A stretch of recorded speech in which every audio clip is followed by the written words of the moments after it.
Welcome everybody to the all-new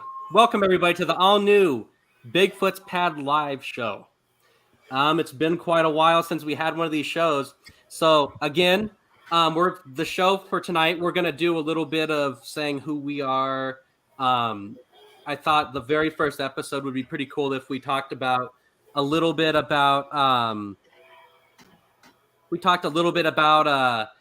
the UFO Crash, since that's one of our hot topics. We'll discuss the controversies. We're going to show some never-before-seen footage and photos, talk about some stories.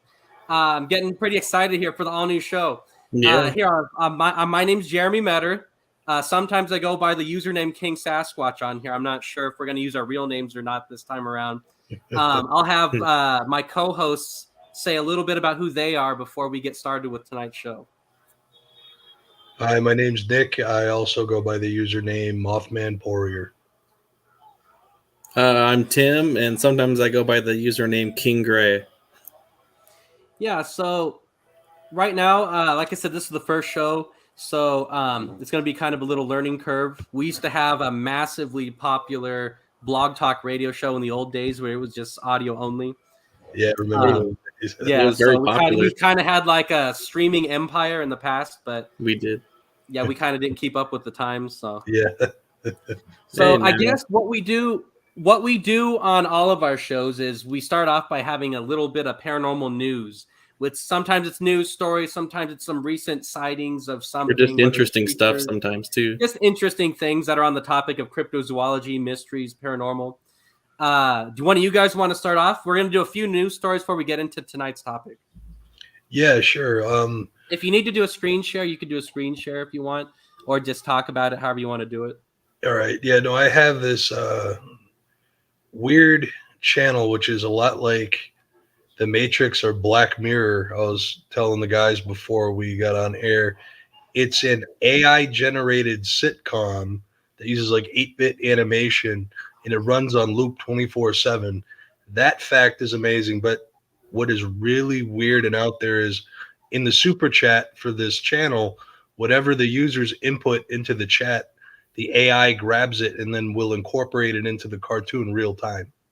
So if Not creepy at all. So if I say I want to order a pizza, the cartoons will start saying, "Okay, everybody, we have an idea. Let's get a pizza." Yeah, not creepy at all.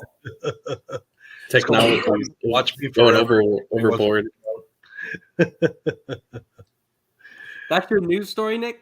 That one, and then I got back in Rhode Island, there is a weird phenomena in northern Rhode Island on the Massachusetts border where an odd noise has been reported at like midnight, 2-3 o'clock in the morning, just coming from the woods. And I saw the first post about that in about 2017, 2018. And I just saw a post today a girl had back in January, just less than a month ago, asking, what's this weird noise coming from the woods at 2 o'clock in the morning? And one guy purportedly had a video of it, and it kind of sounds like electronic music, like a pulsar. It's just bizarre. And there's all kinds of theories about what that might be. Yeah, that's pretty weird. Well, mine, I got to do a screen share for two of mine. So I'm going to share my screen. I got interesting one to show you guys in a minute too here. So the first one I'm going to do, it is supposedly over Missouri, Oklahoma. There was some kind of a fireball that was seen. I'll read what the text says. I'll show the video and we'll comment a little bit about it since it's kind of on topic. Yeah. It says a large fireball illuminated the sky over Missouri and Oklahoma, and was caught on camera by someone's doorbell camera. Greg Ewing, I guess he's the homeowner, his doorbell camera captured footage of a fireball streaking across the sky over Joplin at 3:38 a.m. on Friday. The American Meteor Society said the bright light was sighted across Oklahoma and Missouri, and I guess this fireball was reported. More than 70 people reported this on various media reporting. I don't know if you can see that on there. Oh, yeah. That's weird. Yeah. was like, what is that? I mean, Yeah, right off. I think I seen an article about this, but I never read it though. I guess this is what, about 2 weeks ago, roughly. Okay. Play one more time.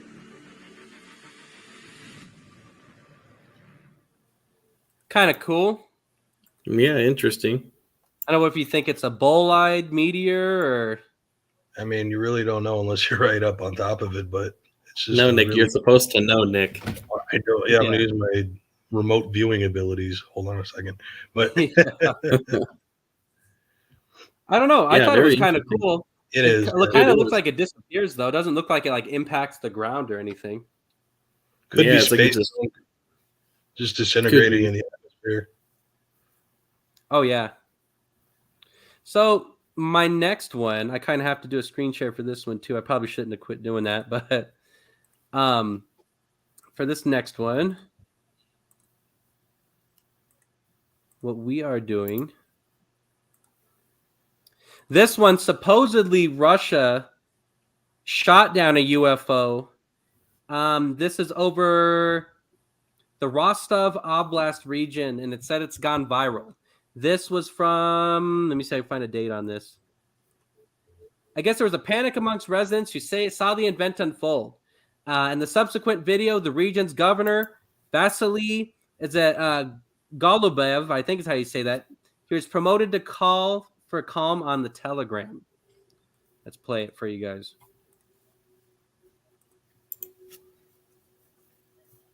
I don't know if I'm guessing that's the object. Yeah, I don't know. It's weird. Looks like their missile defense system hit it, whatever it was. Yeah.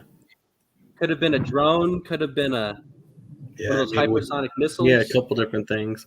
Yeah, with everything that's going on over there right now, there's such a wide variety of things that it could be.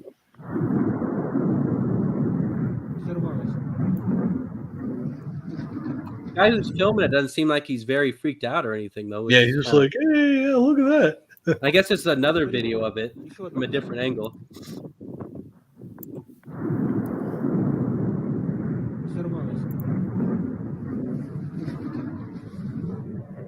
I don't know. What are you guys going for? Probably cruise missile? Probably a cruise missile, especially with the Ukraine conflict going on.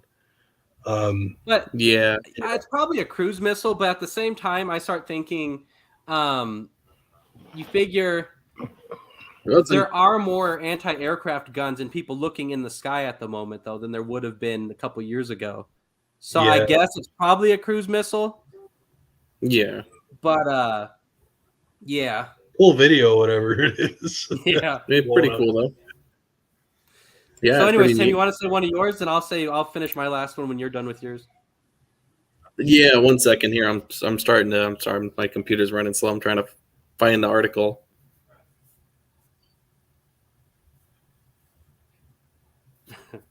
Sorry, it's taking a minute here. That's okay. So I'm trying to make it to where you can screenshot it because I took like a screenshot myself. Mm-hmm. Oh, let's see. Yeah, but that was a very interesting video, though. You want me to say my other one while you're finding your articles, or? Oh, no, I found it here. So what I was trying to do is I found a neat thing. So it's not really it's kind of an article. So evidently somewhere, I don't know, like much facts behind it, but evidently someone supposedly filmed it, like took pictures of a video trying to steal a chicken and some food off his farm or something. Like a chupacabra, or Bigfoot, or what? Bigfoot. There's an individual in the chat that's talking to us. He says he doesn't think that was a meteor. He's referring to, I don't know if he's referring to our first video, I believe, the one that I showed. Yeah, probably the first one. I mean, like I said, there's just such a wide range of possibilities of what it could be. So I'm kind of agnostic on the issue. I really don't know. I don't know. Yeah. But it might not be a meteor. It was very, very interesting and fiery. All right, Tim. So I got you sharing Can your you screen. See that? Yeah. All right. Do you see this here? Right now. It's So it's kind of like I took like a screenshot of it. Still pulling So up. it says Other- Bigfoot thievery of woods near deer and chickens are pervasive. It's caused such major issues. The guy has documented hundreds of thousands of chicken thefts throughout North America, in particular in Michigan. There's a general reluctance to report such incidents, making people seem like they're crazy. He said he's recorded more than 1,380 chickens being gone.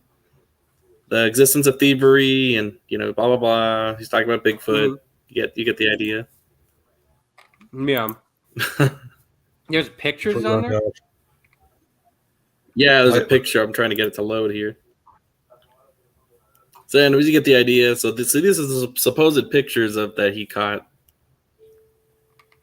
Can you guys see those? Yeah, I can see them. Yeah, who knows if they're Photoshop, but yeah, I thought this was an interesting article to post though. Yeah, no, it's interesting pictures. Dang, pretty cool. Yeah, so I think my cool. other one I might save for next week, I'm thinking. Oh, okay. Cool. So I guess this is the point in the show where I have a candy in my mouth. We're gonna get started with today's show. And thank you everybody for joining us last minute too. Yeah, yes. Yeah, we had about 4 people on a minute ago. So I guess the best way to word this is, so if you go online and you type in any kind of UFO crash search, you're going to see something that comes up for Ely, Nevada. It has a date, 1952, and it says 16 alien bodies were found.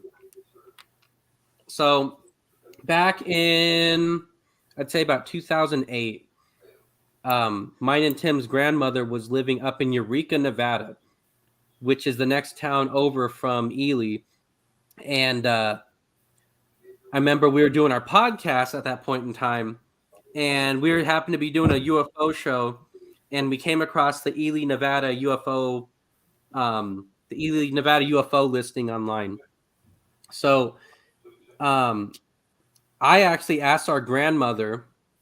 She was living over in Eureka as a school teacher, and she asked her coworkers up there if any of them had heard of this event. And there was a man named Wally, and he actually was a librarian at the school up there in Eureka. And Wally actually was there when this event happened. He was really old. He has since passed on, but this was our very first witness to this event. And Wally ended up telling me and Nick everything he knew about this event, what he had seen over the phone. And one thing led to another. We ended up putting together this huge case, all this evidence. We've been on tons of different TV shows, media, magazines, you name it. So fast forward a little bit. I was asked to go on the Art Bell show, his Dark Matter show. I don't know if there's really any way to word this without how to word this nicely, I guess is the best way to word this. Yeah, really. So, there's no way I could really talk about this without talking about the Dark Matter show. So I live in Las Vegas right now, as everyone knows, and Art Bell was broadcasting from somewhere in Nye County, which is roughly about an hour and a half north of here. So I got contacted by Art Bell's producer, and I was asked if I wanted to be a guest on his show and talk about this UFO stuff. I said, sure, why not? I was very young at the time. It was roughly about 10 years ago now. I think it was 2012, I want to say. Yeah, it was around there. Yeah, so I was very new to doing interviews. I was still putting the general story together. At that point in time, the story was changing a little bit here and there because different witnesses were coming forward. And I went on Art Bell's show, and very first thing I noticed was this guy was pissed off I was using a cell phone right off the bat. But you're using a phone. You have a landline. Yeah. I remember that. Well, I talked to his discredited because you're using a cell phone. Though. Well, the thing was, his producer knew ahead of time I was gonna be using a cell phone because I had talked to his producer extensively, like literally for like hours and for a week or two before this. And his producer told me to send Art Bell 40 questions that I choose and send to him. So Art Bell didn't even come up with his own questions. Most of his questions were stuff that I sent him. Oh, wow. So I send him, I'm doing this interview. The very first thing that was weird to me was he didn't go in chronological order. He kind of just jumped all over the place. Like he went to the beginning of the event, the end, somewhere in the middle, back to the beginning. He was kind of all over the place, and it confused the listeners. And on top of it, like I said, I was very new to doing interviews at that point, so I didn't know any better. So it was probably the worst interview I ever did. So Art Bell, like I said, was mad I was using a cell phone. At one point, I'm in the middle of talking, and the call just drops. Like literally, the call just drops. And then I call back. The producer, no answer. I call the guest hotline, no answer. Finally, I send an email. His producer writes me back, and I said, "Okay, well, I'll drive down to the studio then and talk to Art Bell face to face." And of course, he's too big of a coward. He didn't want me to go down to the studio. So to this day, I don't know what happened with the Art Bell show. They hung up on me. I have no idea what ended up happening. I just know that the guy, he had nothing nice to say to me after that. And I still get hate mail to this day for that interview. And that interview is reposted over and over and over again all over the internet. Yeah, I've seen YouTube videos with that show on it. Yeah. Random people on YouTube were like, look at this. Like, and then half the time they use Nick's picture, not even my picture. They use Nick's picture. Picture B. So people that are Art Bell fanboys hate Jeremy Meador, but they think I look like Nick. I guess that's good for me, I guess. Yeah. So they hate both of us. Yeah. Right. Oh, man. So, well, and then do you tell them some of the other off the really hardcore stuff people say about you, Jerry, about your guys in your interview and stuff? Yeah, I have people that threaten to come down to my work. I have people that call me names. People say they're going to break my legs for making Art Bell look Isn't there one bad. talking about you and Nick in particular? Remember the circle? Oh yeah. Oh yeah. Then there's another one. There's a website, or not a website. There's a video, YouTube video, where they say me and Nick are UFO circle jerks. It's on Twitter actually. It says me and Nick are UFO circle jerks because of the Art Bell show, and it has like you could use your imagination. There's like a picture that they doctored up. So I used to respect Art Bell. I had all this respect for him, listened to him growing up. Ever since I did that interview, I lost all respect for the guy. There's not a whole lot more that needs to be said about it. I just get asked about the interview all the time, so I figured while we're doing a show called Setting the Record Straight, I ought to mention that. Right. Yeah, for sure. And just that Art Bell's a dick, so leave it at that. Yeah. He's a dick, and I think he's a coward for not – literally, I was an 18 or 20-year-old kid. I asked to go to his studio to do the interview, and he got all scared and didn't want me to go down there for whatever reason. So I was like, whatever. Yeah. Hey, we had our own successful show too at one point in time, so we're very successful online. Yeah, so, we've had a presence. So we don't need him. 15, 20, yeah. We just do our own thing. We'll make our own name for ourselves. I guess as we've done for 20 years. Oh yeah, this is our 20th year being around. Yeah. So for this show, I'll start. I guess the way I'll do this, I'll just stop every once in a while, show some pictures off the website. Like I said, I have some never before seen footage I want to show people. How would you and Nick like to do it? Actually, should I just do all the talking first and then show all the visuals? Yeah, go ahead. That's what I would do. Get some facts out of the way. You know what I mean? Yeah, get some facts. Maybe play the Channel 8 video just to kind of set things up and get it. Yeah. All right, so that's a good place to start. So what I'm about to do right now, I'm gonna play a news story from, I believe it was 2007 or 2006. This news story came out, and this was the intro that we got to the Ely UFO crash after we had talked to our grandmother. This was the only piece of footage out there on this incident. So I'm going to go ahead and I'm going to share this with everybody. This is from KOLO News over in Reno. That never fails to fascinate. Of course, we're talking about UFOs, unidentified flying objects. 2 months back, we tracked some recent sightings in eastern Nevada, but reports of strange events in the Ely area date back much further. KOLO 8 News' Ed Pierce recently returned to eastern Nevada on the trail. Been a while. Incident. Yeah, I haven't watched this video in a bit. And we are talking about a possible crash of a UFO. We are. Strange story. And after all these years, the real mystery may be where this story comes from. Now, if I mention Roswell, New Just Mexico, questions without answers. you immediately know what's going to follow. Even Rachel, Nevada, a stop on Nevada's extraterrestrial highway, has a claim to a spot in UFO history. Drop in on either location, that claim is self-evident. You won't find that in Ely, but maybe you should. If you Google Ely, Nevada and UFO, you'll immediately find a link to flying saucer legend and lore. It appears in every listing of a supposed crash of an unidentified flying object. Nearly 6 decades ago, it is claimed a UFO crashed near Ely. That's nearly the whole story. You'll find a date, August 14th, 1952, and a note, 16 bodies recovered.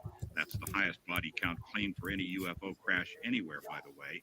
And both claims are consistent on all listings, but no other details. We first heard this story in November when we journeyed to Ely, chasing the claims of fresh sightings in eastern Nevada. Out of curiosity, we started looking for more, and we weren't the first. A few years ago, Kent Harper of the Ely Times came across the same reference. I even went down to Rachel and talked to some folks there, but it just seems to have been on the internet forever. And no one adds to it, no one deletes from it. Harper wouldn't have found any mention of such an event in the files of his own paper. We checked the microfilm on the Ely Times from August of 1952. All those The memories. issue from August 15th, when any such event would have been reported, is missing. Interesting. And enough to jumpstart the musings of any conspiracy theorist. But finally, in the White Pine County Library, we found perhaps the only remaining copy of the August 15th issue. A baseball tournament, an approaching festival, news from the Korean War, even a planned flyover by Air Force bombers, but nothing that could give rise to a rumor of a UFO crash. Mention any of this or to anyone on the street here, and you'll likely get a puzzled stare and a shrug. Nearly 6 decades later, the incident, Ain't that the truth? if it was, appears to play no prominent role in local memory. But if you talk with people here, stories do begin to emerge. It seems they've long since been used to seeing strange things in the sky. Stories dating back to the 50s are now third hand, but the most intriguing links the crash story to a spot just west of Ely along Highway 50 called Copper Flat. I told my neighbor about it, who was here for a lot of years, and he said, "Oh, I knew all about it because my friend told me, he witnessed it." Mary Sorensen is a lifelong resident of White Pine County and a local historian. Growing up here, she heard no stories of UFO crashes, but a few years ago, looking for material for a collection of local ghost stories, she came across the same information we did and mentioned it to a longtime resident who said he'd heard it firsthand from a close friend, a security guard working for the nearby copper mine. He told his friend that he witnessed a UFO crash, and the government swore him to secrecy, that he was not to divulge it to anybody that he'd seen. A UFO crash, not a plane crash. A UFO crash is what he said. The man, by all accounts, a responsible, respected member of the community, took whatever else he might have known, including the exact location of any incident, to the grave. Ironically, years after the reported crash, this location would have an unrelated connection to aerospace. In 1959, NASA located a tracking station on Kimberly Mountain overlooking Copper Flat, part of Project High Range, to track the flights of the X-15 rocket plane. I seen what I seen. I know I'm not crazy. As a 12-year-old staying with his grandparents in East Ely that same summer of 1952, Claude House says he and others in the neighborhood had their own close encounter. At 4 in the morning, a bright object lit up the sky above the house, letting out a low hum. Neighbors gathered and watched, joined by a deputy and finally the sheriff himself. They agreed it was a UFO. A few days later, he recalls dinner-time conversation talking about a crash. They said a few of their friends from Kennecott went up there to see what it was, if they could see any stuff laying all around or whatever. And they said they blocked it off, and it was a light plane that crashed. We've been unable to verify any incident involving an aircraft of any type near Ely or anything else that would morph into a reported crash of the UFO. So, inevitably, we are left with a mystery. Where did this story come from? It's a question without an answer and likely to remain that way. All right, that's good enough. Yeah, that's So, legit. I forgot about that old school video. I forgot about that. Yeah. So, like I said, our grandmother lived in the area, and she knew a guy named Wally who worked at the library at the school she worked at, and he was actually there when this event happened. That was probably our first good lead. So I'm going to do a bunch of talking, and so are Tim and Nick, and then later on we're going to show some of these visual aids like maps and drawings and pictures and things. So for those of you who don't know, Ely, Nevada is a small town of about 3,000 people. It's up in northeastern Nevada. It's one of the most isolated towns in the lower 48 United States. Yeah, it is roughly about 4 hours drive north of Las Vegas. The town was founded in the 1870s as a stagecoach stop, and it grew when the mining picked up and a railroad made its way into the area in 1906. And the main railway that's up there was called the Nevada Northern Railway. And that's also a major tourist attraction in the area nowadays. So there's two towns close to Ely. One's called, this won't make sense right away, but this will make sense a little bit later on. So there's two towns close by. One's called Ruth and one's called McGill. They're towns of about 500 and 1,000, about 10 or 12 miles north and southwest of Ely. Like I said, Ely's the big town in the area. It's only 3,000 people. So Ruth was a mining town, and it still is to this day. They have one of the biggest copper mines in the United States there. And basically, the whole reason why this town even exists is there's this big copper mine outside. So the story I'm about to tell is a mixture of separate eyewitness stories combined. At about 9:30 or 10 o'clock at night, a glowing metallic object was seen flying through the air, losing altitude quickly. The object was reported as being metallic, completely silent, disc-shaped or cigar-shaped, depending on who you ask. And they say it was glowing purple and blue. Sorry, I got a cold. And this object was losing speed, and the night shift was going on at this copper mine. It's called the Robinson Copper Mine, to be exact. And there was a security guard on site named Pete.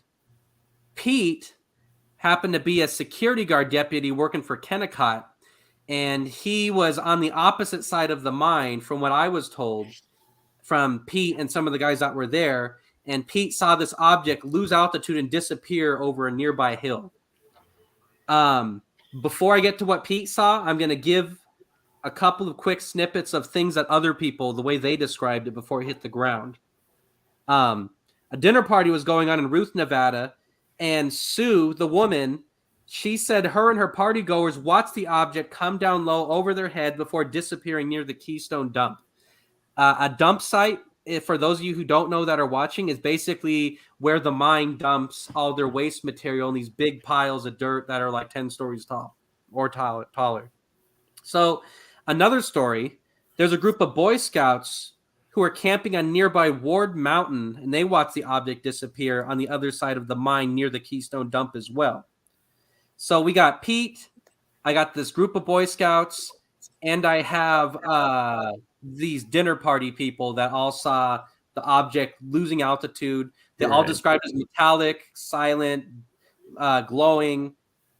So Pete sees this object disappear, and he's driving an old pickup truck, the old company truck. This would have been from the 1940s or 50s. During, I believe it was August of 1952 is what individuals say online. The date was wrong, of course. We'll get into that in a little bit. But while I'm on the topic, so Pete sees this object disappear over the mountain. He drives his truck over to where he last saw the object before it disappeared. and he could see off on a snowbank. There's a glowing object that's metallic, and he said it was cigar shaped. I did speak to Pete's daughter. I didn't speak to Pete himself because he was passed on by the time I talked to him. But I did talk to both of Pete's daughters. And I just want to interject real quick for the audience. We went to the White Pine Public Library, and we were able to pull up his employment records, Pete Polis's employment records from the mine, and we verified that there at that time the crash occurred. We held the employment records in our hands and seen it for ourselves. So he is a real person. For skeptics, he's a real person. And we've literally talked to at least a dozen people that worked with him and know who he is too. So this guy really did exist. People say this mysterious unnamed miner, his name is Pete Polis. He really did work on the Kennecott as a security deputy in the 1950s and 60s and early 70s. So I don't necessarily want to give out the names of every single witness, but that guy, for those of the skeptics that say this, that's a popular skeptic question. They say he never existed. He did exist. His name's Pete. So, like I said, Pete drives his truck over. He sees this object on a snowbank. He drives the truck over there. When he gets to where this object is, he parks his truck. There's no wreckage strewn all about. There's no alien bodies. But the object is sitting on a snowbank, and he said it was just sitting there glowing silently. He said there was no doors on this object, no windows. He said the object looked wet. The exact words that I was told from his daughters was it looked like it was sprayed down with a garden hose. Like it looked like it was wet. Yep. So they said it was wet. So Pete gets back in his security truck, drives back to dispatch, which is the main security office. I call it dispatch. I don't know the official term, but he drives back to dispatch. And while he's there, he picks up a man named Vern. Vern was Pete's best friend outside of work, as well as his coworker. So Pete picks up Vern, and they drive back across the mine to where this object was sitting. So when they get there, they get out of the car. I did talk to Vern before he died. And Vern basically said, "What the hell are you bringing me here for? I don't know what you want me to do. It's cool, but I have no idea why you brought me here." So Vern is scared. Pete's scared. They end up taking another trip. I guess you'd call it a third trip back to dispatch. On this trip, the boss ends up calling the Ely, Nevada Police Department over about 10 to 15 miles away. So,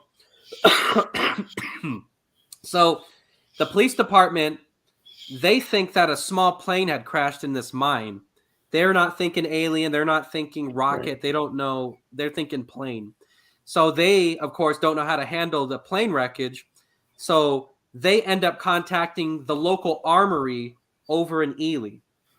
There's I don't know if people know, but over in these small remote towns across the United States, they used to have National Guard armories, and they would kind of do like the recruiting, and they would have like a small band of troops. Sometimes there were part-time people. They would have regular jobs on the weekends and things, or weekdays they'd have normal jobs, and they'd be kind of like weekend warriors. Other times they had permanent people that were soldiers 24/7 at these armories. Yeah, that was during the Cold War, so that was really a necessary thing because everybody thought Russia could attack us at any minute, so they had to have these people ready to be mobilized. Iron Wolf, I'll get to that in just a moment. Tim, can you and Nick man the chat for a minute while I tell the story real quick? Sure, yeah. Oh, yeah. So, so real quick, the Ely Police Department calls this National Guard unit, to be exact, that was Battery A, the 2nd Automatic Weapons Battalion. They were an anti-aircraft group. They were formed in 1949, and they would often go to Vandenberg, California, and enter these competitions with other military groups, and they would move the airplanes would pull targets, and they'd shoot them out of the sky and things. It's really pretty cool. But anyway, so this automatic weapons battalion, they start calling all these individuals from around town to start gathering and get ready to head over to this plane crash. So, meanwhile, while the National Guard's getting their stuff ready, I told you Pete and Vern loaded up the bed of this security truck full of about 10 guys. So the 10 guys in the back of the truck plus the 2 guys that were in the truck, Pete and Vern, they head over to this crash site. By this time, the crash had been sitting there probably about 30 minutes, maybe 45 minutes. So we're talking almost 10:30, 11 o'clock at night. So when they get there, this is where the extraordinary part starts.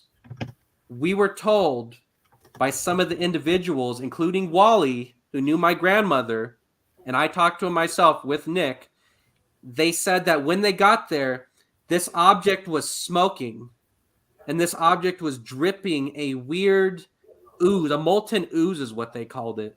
I don't know if it was metal that was somehow disintegrating or melting, but this object was dripping this darkened ooze on the ground. And again, there was no alien bodies. There was no wreckage all over, just this weird molten ooze, and the object was still melting. So the men, this was, of course, before they had camera phones, and you're in the middle of a mine, so none of these people had cameras at this point. They're sitting there, and a crowd, while this is going on, a crowd starts forming at the entrance to the mine. And at the entrance to this mine, a crowd is forming. In the middle of this crowd forming, we're told that that's around the time that the National Guard unit, again, let me see the exact name, Battery A, 2nd Automatic Weapons Battalion shows up. They start getting a quarantine zone. They kick all these miners out of the mine, and they end up bringing them to the Ely Police Department, and they start interrogating these guys at the Ely Police Department. And they start forming a blockade at the entrance to this mine. And different reporters start showing up, and individuals that live in the small towns of Ely and Ruth start showing up. And the National Guard unit starts saying that a small plane had crashed in the mine, and they got nothing to worry about, that basically they got this thing under control. But they wouldn't allow anyone to go in the mine, of course. Cover up already? Yeah, so... Oh, really? Huh? So a crowd's forming, and they're told that a small plane had crashed. This National Guard unit, the guy whose name was Byron that was leading this National Guard unit, and Byron was literally one of the only African-American people in Ely at that point in time. So he stands out when people start talking about who was leading the Guard unit. It's Byron. So Byron ends up making a call to one of his guys to start calling Hill Air Force Base. They thought they know that something serious was going down, and they end up calling. They send a convoy. It's several trucks, some armored vehicles. They start heading down from Hill Air Force Base, roughly about 3 to 4 hours away to the northeast. So before I can continue on, did Nick or Tim, did one of you guys want to make any comments about what I said so far before we continue on? Well, when we were, you talked about the various different witnesses, we talked to that guy, Claude, that was in the Channel 8 video from Reno that you played. And that's actually... Well, you want to give his background, Nick, a little bit? Like where he was at when all this happened? Well, he was 12 years old, staying with his grandparents, I guess, for the summer. And he was out in the backyard and had seen this thing crash. And the Channel 8 talked to him. Other people have talked to him. We called him up, actually, back in, 2009, 2010-ish? 2010, 2009-ish, somewhere around there. Mm-hmm. And when we called him, he picked up the phone, and he was very cordial, very courteous. He was like, "Hello, boys. How can I help you?"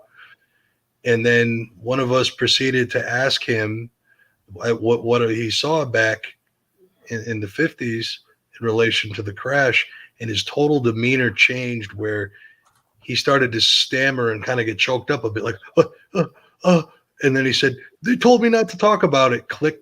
And he hung up on us. Yeah, he started going into hysterics. He was literally crying. He started yelling. And he started telling us that they told him not to talk about it. Whoever that they is. Yeah, well, I don't know who they Uncle was. Sam, but maybe. the thing that's weird, though, was whoever he was referring to, they had talked to him within 2007 when he did that other story when he's willing to talk, and about 2010 when we talked to him. Oh, yeah, they definitely. So, these people didn't come to his house 50 years ago. They came to his house within the last 2 or 3 years before we talked to him. Yeah. Yeah, so to this day, I don't know who we is, but he refused to talk to us, never answered our calls or nothing after that. Yeah, that he just ghosted us and wouldn't talk to us at all. It was insane. Definitely one of the scarier moments I've had in paranormal investigating. Yeah, he admitted that some kind of military entity of some kind, possibly Men in Black, came and were telling him don't talk about this or scared the bejeebies out of him. Yeah. So I'll go back to the story a little bit. So the soldiers arrived at the mine. They are National Guardsmen out of Ely, Nevada. These guys, they actually had jobs during the week. They were just kind of like part-time enlisted men or whatever the term is. So most of them, I should say, were part-time soldiers. I was told there's around 60 to 70 guys ended up showing up. And in the middle of all this, they call Hill Air Force Base. A convoy starts driving down. So I would say if it's about 4 hours, I'd say give or take about 2, 3 in the morning, this convoy shows up from Hill Air Force Base. They take Route 44A, which is the back way into the mine. Like I said, there's a crowd gathering at the front of the mine. So they take Route 44A, and they come through the back entrance of the mine with their flatbed trucks. They load this object onto the trucks, and the National Guardsmen, depending on who you talk to, some civilians say the guardsmen were told to leave. Other ones say the guardsmen were kicked. They just held the perimeter at the entrance to the mine. Whatever the case, the object gets brought out the back of the mine on a number of flatbed trucks. We were told that the object, like I said, it didn't break apart into a million pieces, but I know the object, the bulk of the object fit on one truck. There might have been a second truck with whatever little things they found. But so I contacted the original investigator. His name was Willard McIntyre. He has since been deceased. He passed on as far as I know. He suggested I get in contact with some of the Native Americans on the Duckwater Indian Reservation.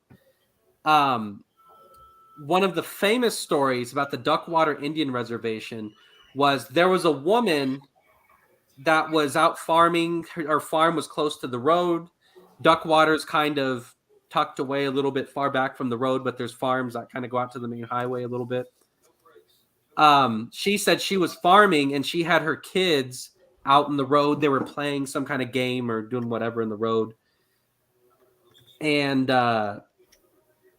so she said that she had 2 little kids that were in the road. And she said from the distance, they could see what she described as a half track or a deuce and a half, some kind of military vehicle started coming down the road. And she said there was a guy honking the horn, waving for these kids to get out of the road.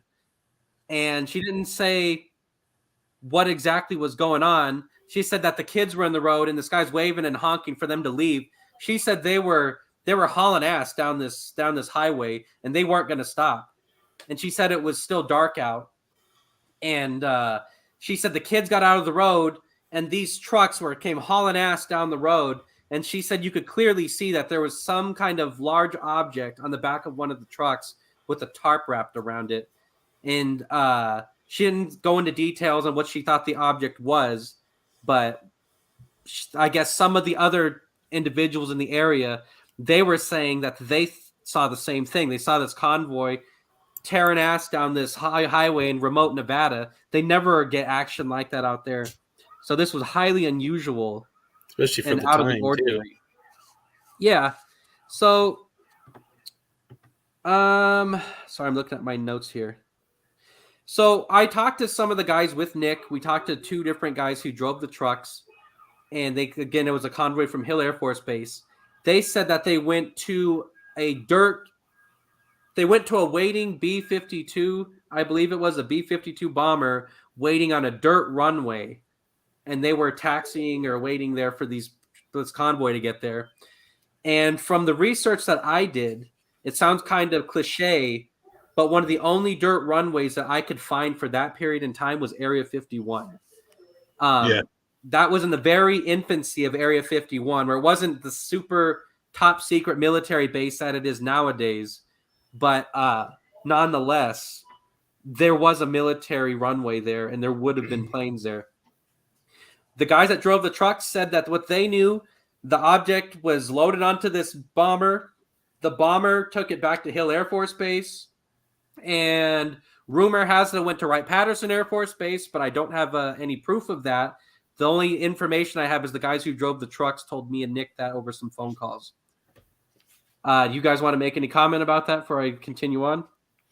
Well, yeah, there are some people out there who will say, it's stupid. Why would they drive a UFO through the city? They went through the city of Ely. Have you encountered that sometimes? Yes, and people say, first they say the miners never existed. Then they say, why would they bring it to Area 51? How cliche. Or they say, I actually tracked the route of the convoy, and we're going to get into that a little bit later. I actually have a map of where everyone said it went. So covering all my bases, I talked to the original investigator. His name's Willard McIntyre. He had been out there in the 1970s at some point, and this appeared in the issue of the New Atlantean Journal magazine. I believe I have one of the last copies printed in existence randomly. I don't know how I found it. It took years and years, but I've tracked it down. Hey, it was fate. Huh? It was fate trying to have you own it. Yeah, I actually got 2 copies of it. But so he said he went out there in the 1970s. His girlfriend at the time actually lived on the Duckwater Reservation, and he says that her family was actually the one that was in the road I told you about, with the kids in the road. And they said that getting tongue-tied here, military police ended up going to the reservation, and they went door to door threatening people and asking what they had seen. And I was also told that they did the same thing in Ruth, Nevada, which is the town closest to where this mine is at and where most of the miners lived at that point. So what we have the 70 National Guardsmen, at least 12 guys that worked at the mine. That's up to 82. I have an unnamed amount of people from Hill Air Force Base. And so we basically have roughly about 100 people, maybe 150, that actually dealt with this object one way or another, and they actually saw it. So the next interesting part that I'd like to say is, so the object's hauled out of there. Everyone's allowed to go back to work. When the miners went back to the site where this UFO had crashed days later, I was told that there was metal slag on the ground. And when I say metal slag, I mean little pieces of rock, like this dripping ooze had hardened into rock, I guess with the cold or just sitting outside. And some of these individuals ended up picking up pieces of it, I was told. There is a controversial topic I'd like to bring up real quick. There was an individual that gave me and Nick and Tim a sample of a weird rock. I'm not saying it's for sure that metal slag, but that's where that's the only place I could think of it fits the description of what it might be. And it is bizarre looking. I got pictures of that. We'll show that a little bit later too. It's definitely molten in origin. So, there are a couple quick notes I'd like to mention. So before I start showing like the visual aids for this, a couple of the skeptical questions that we seem to get asked a lot. So the object couldn't have happened in August of 1952, like people say. The miners clearly stated that this object was on the ground in a snowbank, like in the middle of a snowbank, which means it had to have been snowing. And in Ely, it snows roughly from about Halloween time to about March or April. So roughly you're looking at that time frame. I seem to think it was January of 1953. I found a news article that mentions everything that I did, a lot of the things that I just mentioned. So, is there anything you'd like to say, Nick or Tim? I was going to say, yeah, there was when we were at UNLV looking through all the microfilm, there was something from January, February 53 that talked about blazing fire in the sky or something. This I got that. I got that article on here. I'll show everybody in just a moment. Okay. You have any comments, Tim, real quick before I continue on? Like I said, it's just amazing after 10 years of doing all this, like over 10 years of all this. It just like time after time, like the evidence slowly adds up. So it's kind of nice to be able to like explain it all at once. Oh yeah. So there is one thing I'd like to bring up to everybody real quick. So like I said, I like to bring up kind of some like the funny and the ridiculous when we're talking about this. I got a story of the ridiculous, I guess I'd like to say real quick before we get going with the visual aids. I'm going to share my screen real quick, and I'm going to read you this website. So, 16, the rancher reckoned beneath his stale coffee breath. Is that possible? The grizzled man queried to himself, marveling at the lifeless bodies in the ravine below. From this lofty vantage point, the victims appeared childlike in stature. The glow emanating from the crashed spaceship provided an unnatural amount of light for this hour. Could some of them still be alive? The cowhand wondered. A living piece of shoe leather squinted. Crow's feet the size of pterodactyl talons emerged. Dark silhouettes scurried across the corners of the man's vision. The opaque shadows clarified into the shapes of coyotes. The old paint beneath the rancher shifted uneasily. Damned predators, the man grumbled to himself. Nobody alive nor dead deserves that fate. The cattle herder gingerly dug spurless heels into the steed's sides. The horse sidled forward, cresting the precipice of the unstable cliff. What the hell are you doing? The man's mind raced. You wrangle cattle, you old fool. Martians and flying saucers is government's business. Anyway, so I'll continue ahead. He says, in the distance, more helicopters than a herder had seen on television or otherwise converged on the defunct saucer-shaped craft.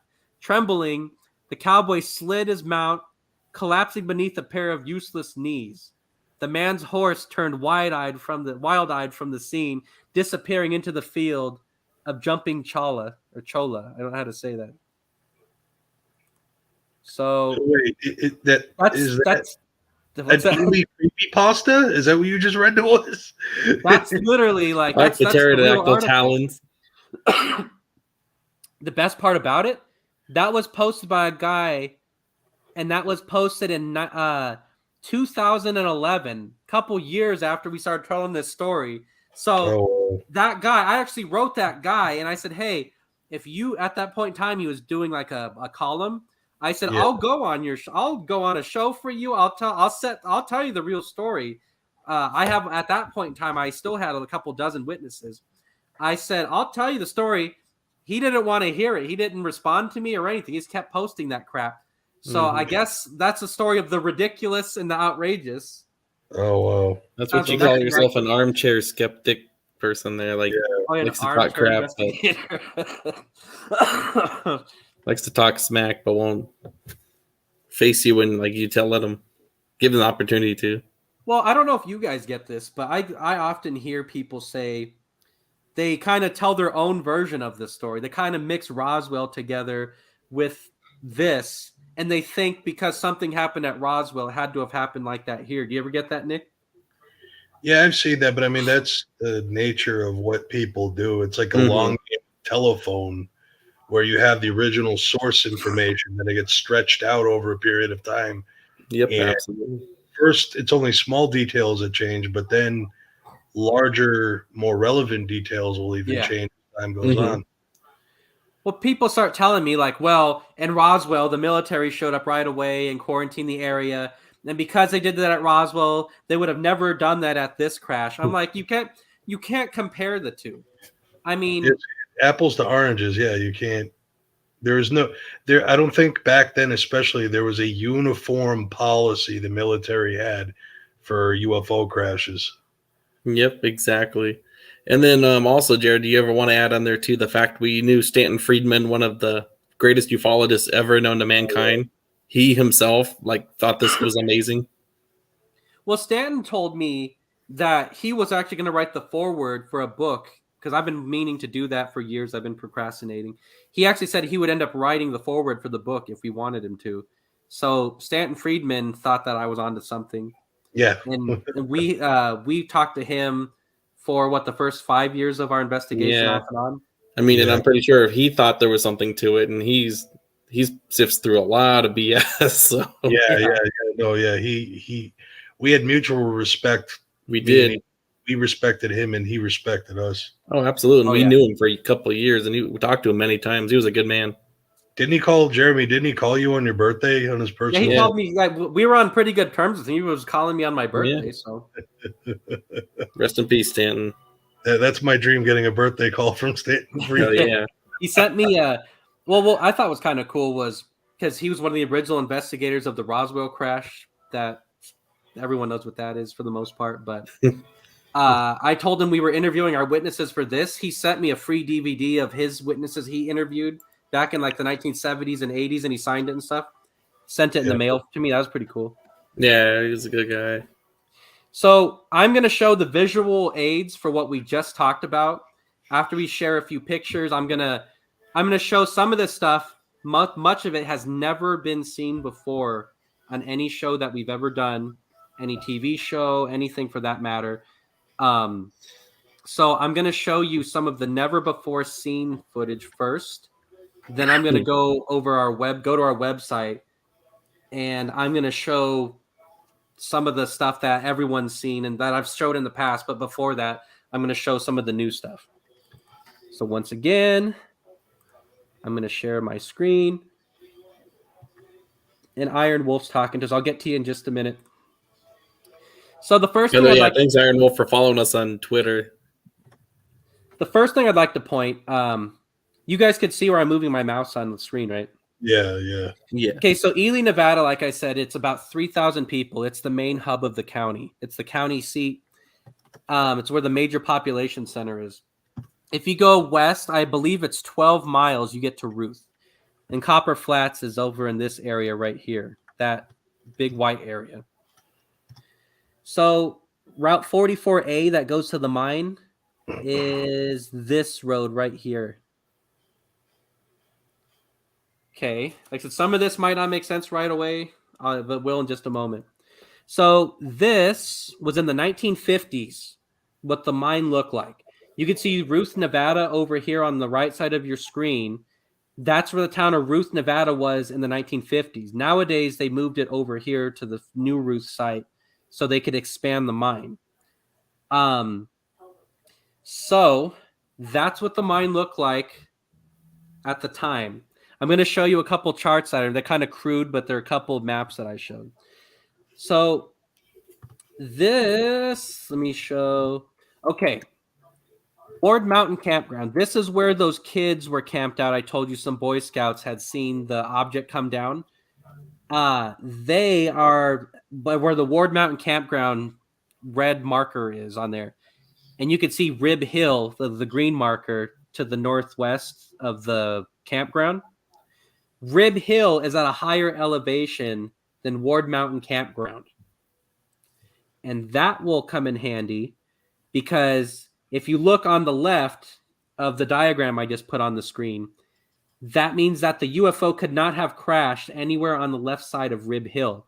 Would have crashed right on top of Rib Hill or somewhere to the right side of Rib Hill.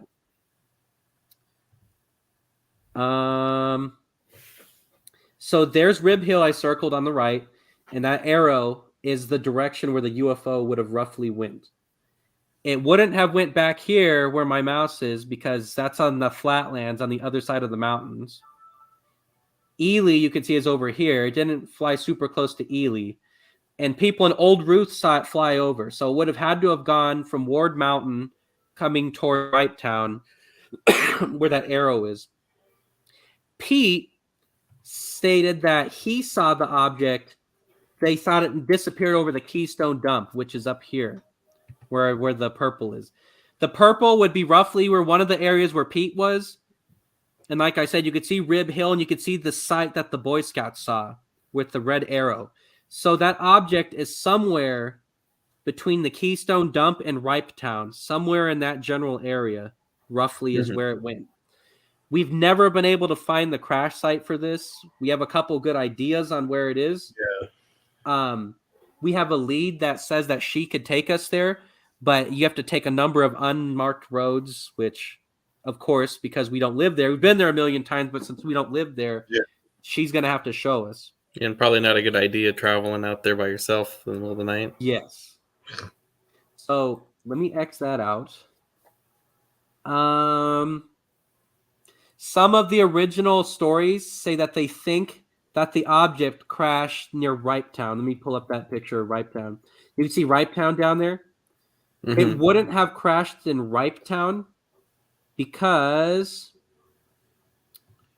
Ripetown wouldn't be able to see the Keystone Dump from Ripetown because they have that other dump site right here, you know? Yeah. So if you combine the Boy Scout story what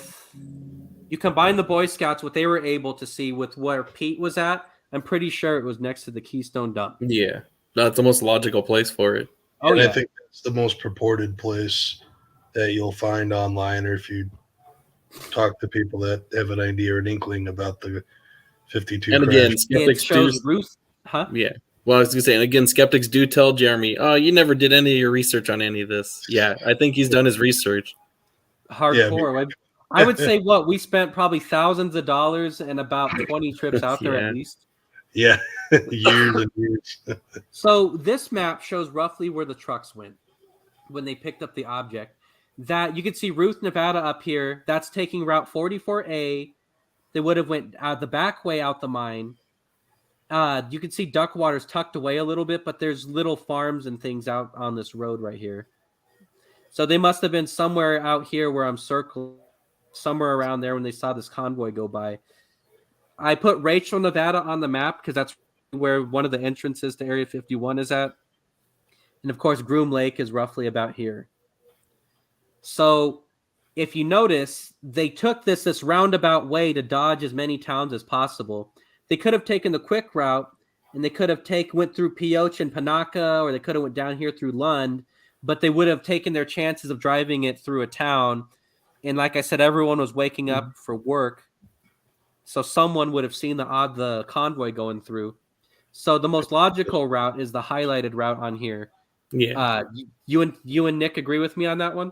Definitely. Yeah. So I believe that's roughly the route that the trucks went that I was telling you about. There are a couple more quick ones I want to show you guys. They said that it was a cylinder-shaped, cigar-shaped object. Of course, there's just a picture of a random cylinder. This is Pete, and this is Pete Polis, the security guard that was driving the truck that night. When he the man people say doesn't exist. Yeah, the one they say doesn't exist. That's him. There's a photograph of him. Cold War tie and all. Yeah, the short Cold War tie and the belt as tight as it'll get. So that's Pete. And one thing I'd like to mention is me and Nick did so much research on this guy. We even found out that Pete came from Greece, and we tracked him back to Greece and where he came from in Greece. So yeah, and his employment record said he was a Greek immigrant. He had out there for the American dream, like a lot of immigrants did at that time. Mm-hmm. This next one is the actual news article that I believe talks about the event happening.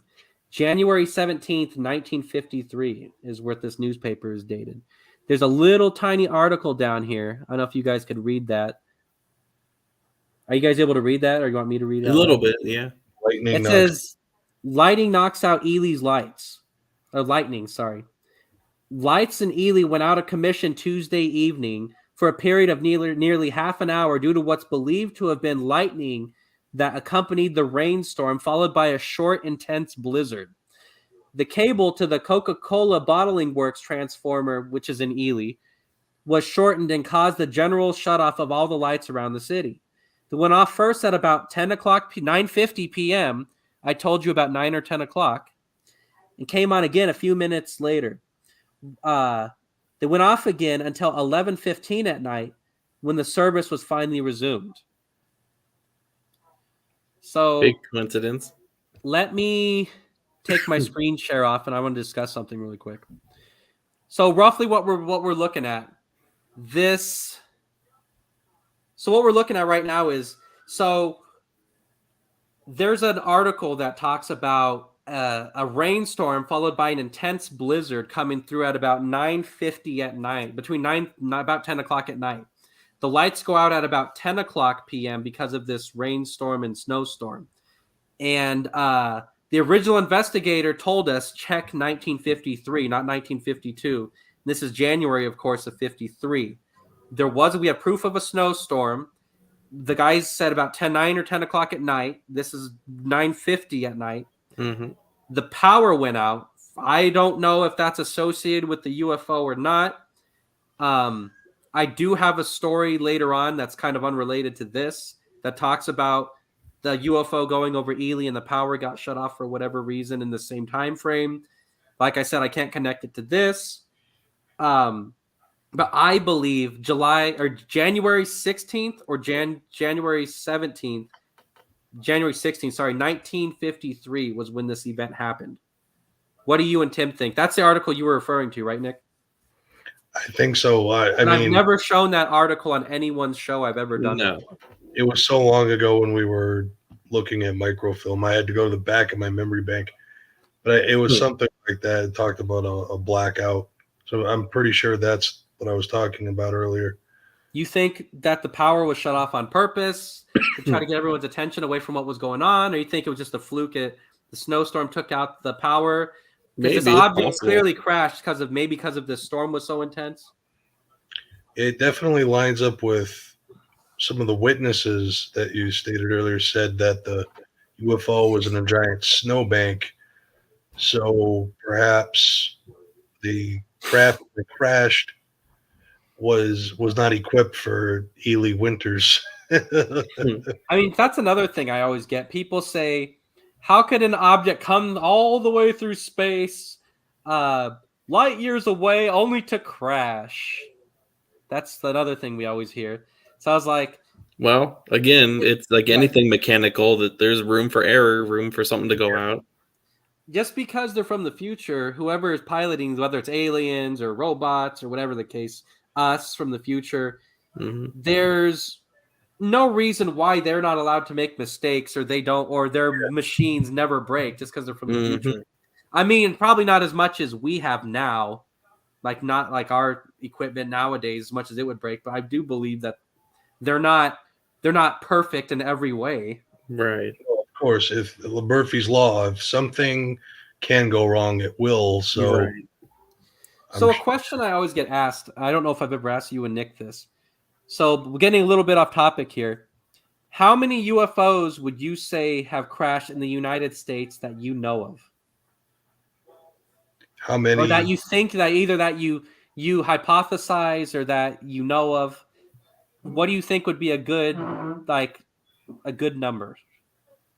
So, like, are you talking about like Stanton used to say, we have all these reports, but just a little bit of those, to quote the great Stanton Friedman recipe, exactly. just a tiny bit of those are genuine alien phenomena.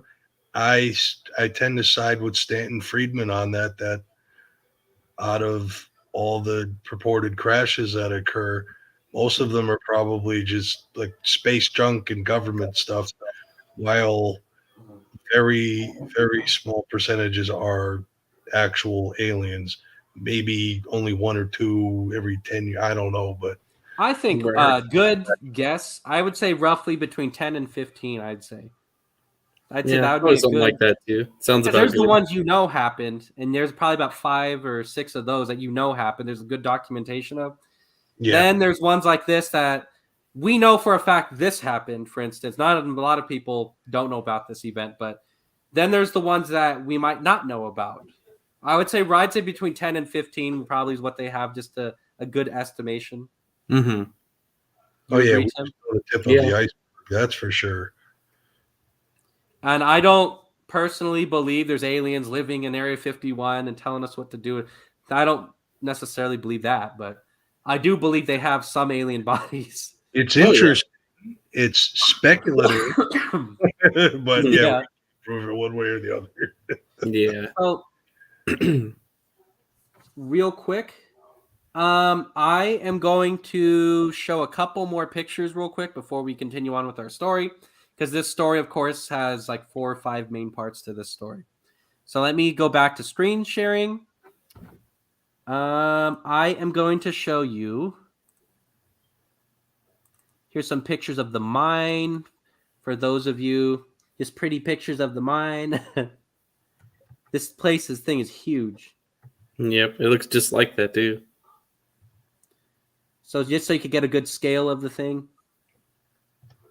That's at nighttime. So would it been glowing something similar to this when it happened? Minus the light streaking down the road, but it would have been glowing something like that. That's the processing plant, which is where Ripetown used to be. That's one I put that picture on there.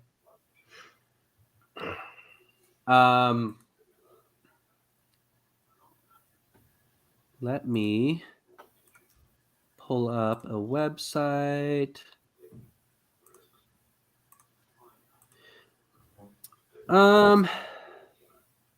There's a couple pictures on here I'd like to share. So this is the Keystone Dump nowadays. Pete would have been on the opposite side of the mountain, though. This is the Keystone Dump site nowadays, so it crashed somewhere we're close to the modern-day Ruth Town site. Ruth is basically literally built on the side of this mine. Kind of strange, but... Breathing all that wonderful stuff in. If you notice, this is on top of Kimberly Mountain nearby, and this is looking down onto Copper Flat. So somewhere out in this area on the left is where the object would have crashed. This is their pond that they use for the mine. Ruth again. Some more of lovely Ruth. Downtown Ruth. Downtown. Let me see if there's any other interesting pictures on here. Very interesting. This is the National Guard Armory where the soldiers met up before they went to the mine that day. Mm-hmm. This is more of the training grounds with the old fire station in the background. So all around, just a couple of cool things. Yeah. While I share our website and stuff real quick, Nick, do you want to make a little comment about any of that stuff about Copper Flats or? Well, yeah, like I said, we've pretty much narrowed down the crash, the 52-53 crashed to that area of Copper Flat where the Keystone Dump is, and that's right next to Ruth.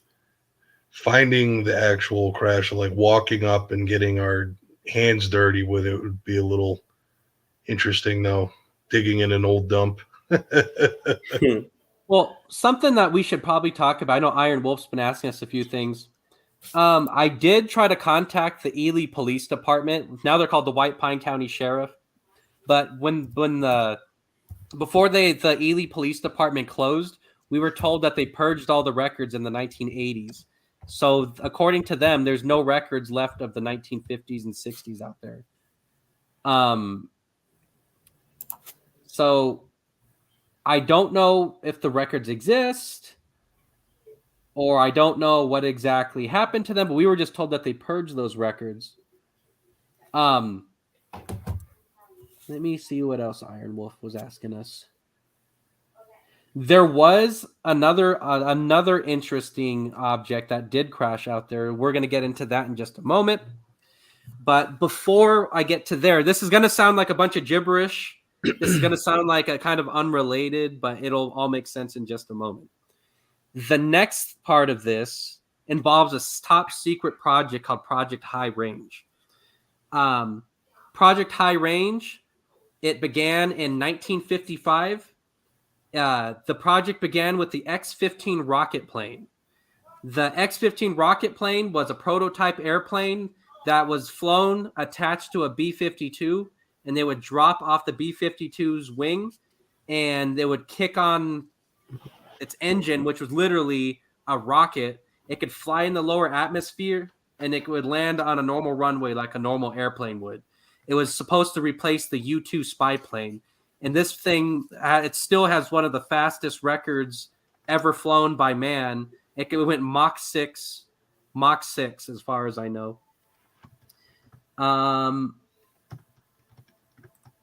Sorry, I was looking at something. Yeah, so the rocket plane went Mach 6. And as part of this rocket plane, it would take off from Edwards Air Force Base in California.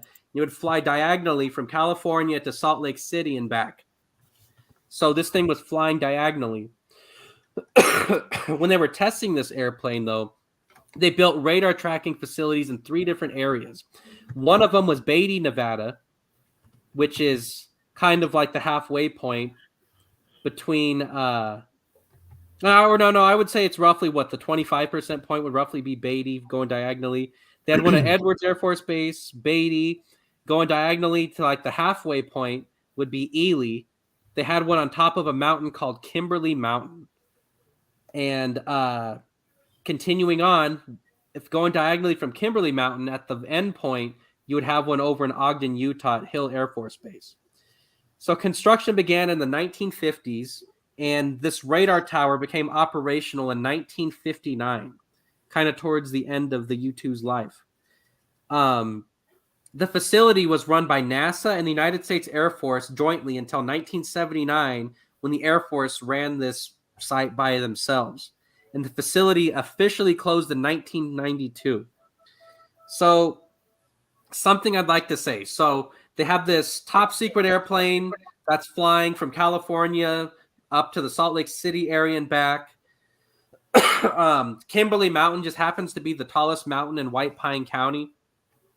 And Kimberly Mountain is literally, within 10 miles of that UFO crash that we had just talked about. And so, again, the object crashed in 1953. This very high-powered radar tower opened in 1959. I actually, if you want to say, people say I didn't do my homework, I did. Yeah. I actually contacted the individual that helped build the tower on top of the mountain. He says the radar tower typically had a range of 25 miles. To double that range, he says you have to double the power.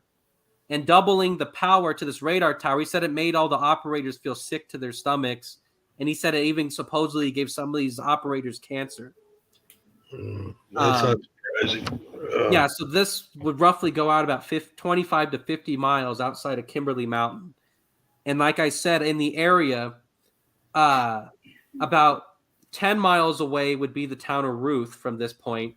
About 25 or 30 miles away would be Ely. And about 40 miles away would be a town called McGill. So I spoke to a couple other ufologists. I spoke to Harry Drew, who covered the Kingman UFO crash. He calls himself the real investigator, but I'm a real investigator. Yeah. So we talked to Harry Drew. I talked to Scott and Suzanne Ramsey. They did the Aztec, New Mexico UFO crash. And I mentioned read books on Leonard Stringfield. He's a famous ufologist. At every single one of those. I'm Yeah. a real investigator. What are you talking about? Yeah. So anyways, I was reading.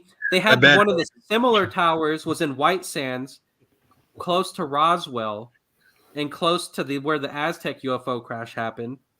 Harry Drew, there was one on Radar Hill, which is within 25 miles of where the Kingman UFO crashed.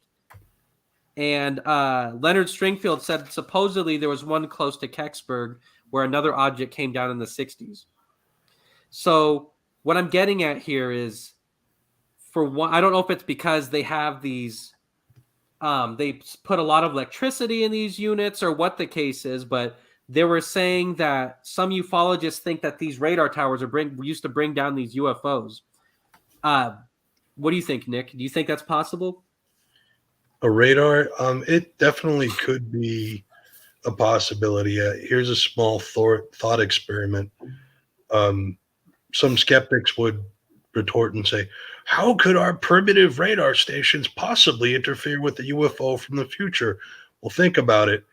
If you try to download a retro computer game onto your brand new PC or laptop, it's going to crash because the much older software is not compatible with the new operating system. So perhaps our radar somehow messed with their navigation ability because it's not something that their system was designed to be adapted to, because radar is such an old, outdated thing. I mean, even today, but for aliens. Well, that was primitive radar too. There was no radar shielding. There was nothing to protect the operators from getting killed with cancer or from, like I said, it was making people sick to their stomachs. We're talking about unshielded electromagnetics coming through an area at very high voltage. Just think about how bad of an idea that sounds. It almost sounds like you're trying to microwave an area. Yeah, and then meanwhile, and then in the middle of all this, you got an airplane flying at supersonic speeds overhead, hauling ass. Sounds like a really bad idea. Kind of stuff you see on TV. If you were in Kimberly Mountain, 1979. Yeah. So, me and Nick and Tim spoke to several different people over the years. I'm trying to think what his name was. There's an individual named Bruce. Me and Nick spoke with him in person at a bar of all places out in Ely. Bruce was telling us that his dad actually worked at that radar tower in the 1970s. He said they would track cruise missile tests from Edwards Air Force Base out there. But he said if they would see what they would think would be a UFO or an unidentified aircraft, they would track that from up there as well. So their primary mission wasn't to track UFOs, but the equipment up there could do it, I guess, is what he was saying. Nick. Yeah. So we've been up to the radar tower site, I'd say about 5 times over the years. The road the last time was so dangerous, we literally got stuck out there in the middle of the night. But without getting into that story, Nick had his own incident on Kimberly Mountain one time. We went out there in the middle of the daytime. I'm going to, Nick, set the scene for what's on top of Kimberly Mountain nowadays, what it's like to get up there, and what you saw that day inside one of those buildings. Oh, yeah. The first time that I went up to Kimberly Mountain, I'll start from the bottom of the mountain and climb to the top, no pun intended. We got photos of all this. We'll show them too. Yeah. So get up the mountain is a very long, windy, narrow dirt road. And you have to be very careful when you're driving up there. Otherwise, it's going to be bad news for you. But think about driving on loose gravel with no guardrails about 20 stories up in the air on the side of a mountain. Basically. And you're up in the clouds, so it's foggy everywhere. So you can't see around the next bend. We climb the mountain and we get up, and it's a beautiful view, looking at the surrounding area. Always and windy 24/7, by the way. Oh, that too, yeah. But when you get up there, you see these large towers, and they have the satellite discs on them and various other instruments that I'm not trained or have knowledge in. But at the bottom of these large metal towers, there's like these sheds. And when I went up there the first time, I went to one of the sheds, and the door to this shed was open. So me being curious, I opened the door, and there were these like old computers from like the 1980s, very similar to the computers you would see in like the Fallout video game series, if anybody's familiar with that, where it's like an old DOS program and it was just running code. It was just It was crazy, yeah. It was. You said Meanwhile, it was like green and it was like 30 degrees, 27 degrees out too.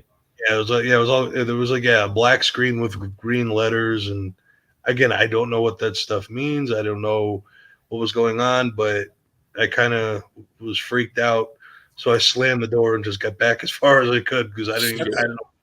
That's one of my only regrets we ever had for this case is we never took pictures in that building before we shut the door.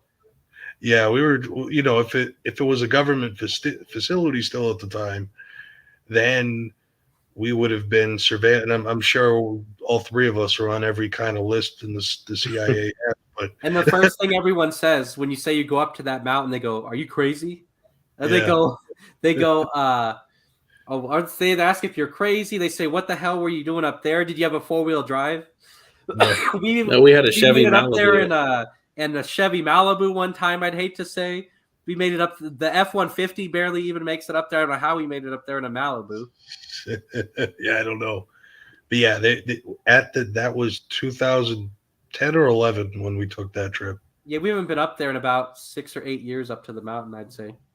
So that was about 2011, and when the road is more and more treacherous every time we go there. Mm-hmm. When we opened that shit, that proved that those satellites and those tracking radars being used in some capacity for whatever, maybe government, it may be civilian, who knows? Yeah. It's a cell phone tower now. Yeah, that was gonna say, and they use some of the old military structure that are still up there. They modified them for civilian. Verizon, I think it was, isn't it Verizon? Yeah, Verizon has towers up there now. Oh, okay. And then we were told that they have Brent, one of our old team members. He went there with us before. He actually had a background in microwave towers. That's what he did at Edwards Air Force Base, of all places. Oh, yeah. And he was telling me, and Tim, we got it on film, but I don't happen to have that film clip with me right now. He was saying the different types of microwave towers, and he recognized some of them from his work that do different things like detecting the weather or for tracking different types of planes and things. Oh, it's pretty crazy though. Remember, like you can see like the modern fiber optics compared to you see some of the old fiber optic cables. They were like this freaking big around. Yeah, that was crazy. Yeah. Oh, real quick, I'm going to share my screen real quick. I'm going to show a couple pictures. We have one or two more. We have one event and one really interesting sighting to talk about, and I'll get into that a little bit in just a minute. But I'm going to go over a couple more visual aids to show Kimberly Mountain and some of the things that we saw up there. So the first thing I'd like to show everybody, Project High Range. So this is the actual sign with the bottom of the mountain. This is from the 1950s. The best as I could read, it says, "Stop. All persons desiring access to the NASA United States Air Force Tracking Station are required to contact the station manager for clearance." Something rather, it says authority. Trespassers will be prosecuted. And then it's a shotgun blast. In the sign, it says field phone. Caution. Travel on this road is hazardous. Use your low gear, low range. One-lane road, max speed 10 miles an hour. I don't even think you could go 10 miles an hour on that road. No, not nowadays, especially. Mm-hmm. So I'm going to show you a few pictures. This is the X-15 rocket plane. Like I said, it flew in the lower atmosphere. That's the plane flying around. There it is again. Well, that's in the lower atmosphere. Like I said, it was designed to spy on the Russians and fly where the U-2 would. That's the B-52 bomber dropping the plane off its wing.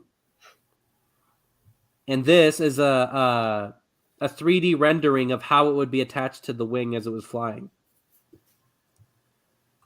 So that's the plane itself, for those of you who are curious. And then, let's see. I'll just show a couple pictures from our website. There's the road that's standing towards the bottom of the mountain, winding up and down the mountain. There's once you start pulling. I told you it's foggy and really high up.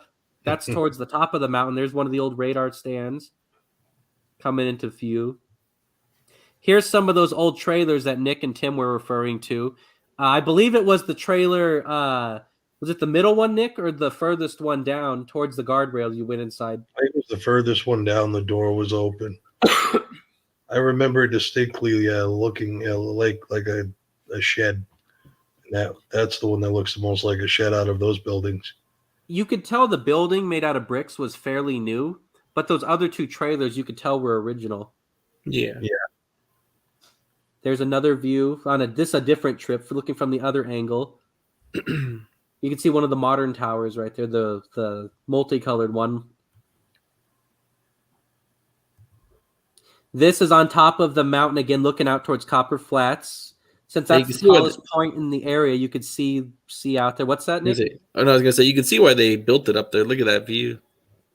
Oh yeah, that's beautiful and expansive. You could see how far you have to drive, going less than 10 miles an hour, way down in the valley. You could see how long that takes to get up there.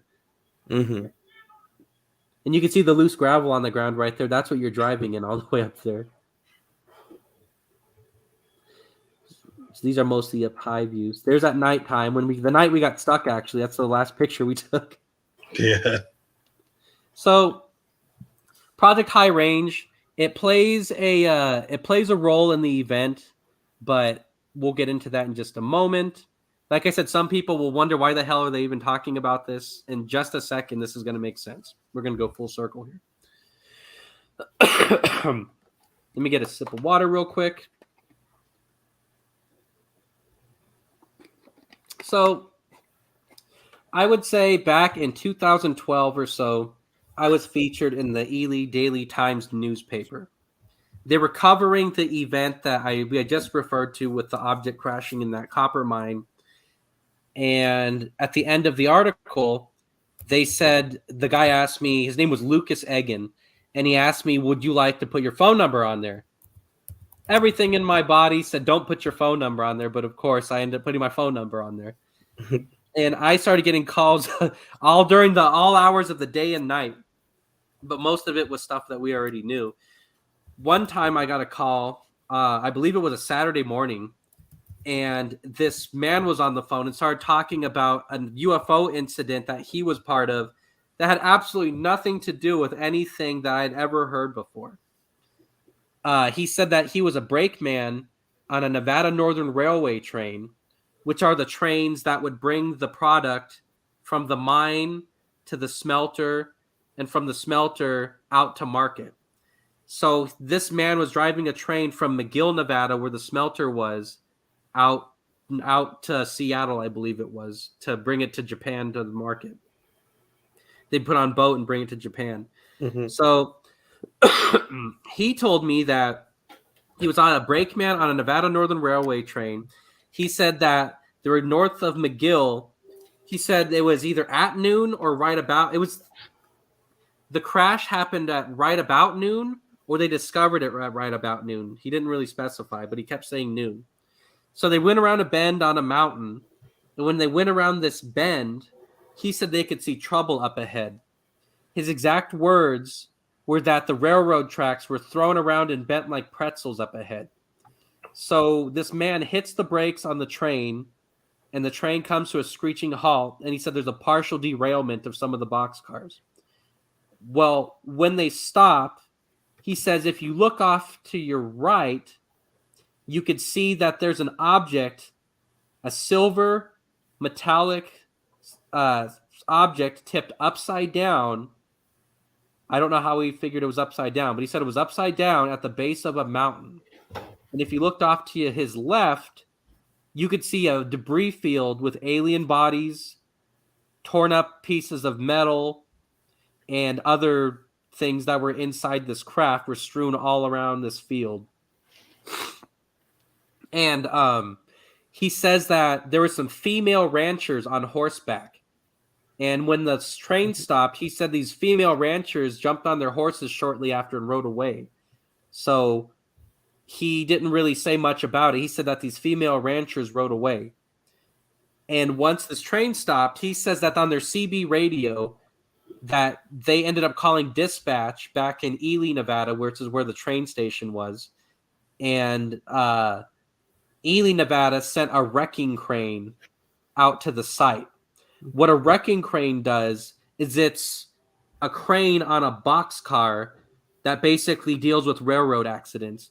It would pick up a boxcar, move it over here, drive forward, pick it up again, move it over here, drive forward. And this basically it does this long process of putting the boxcar behind him, driving forward, put it on the box.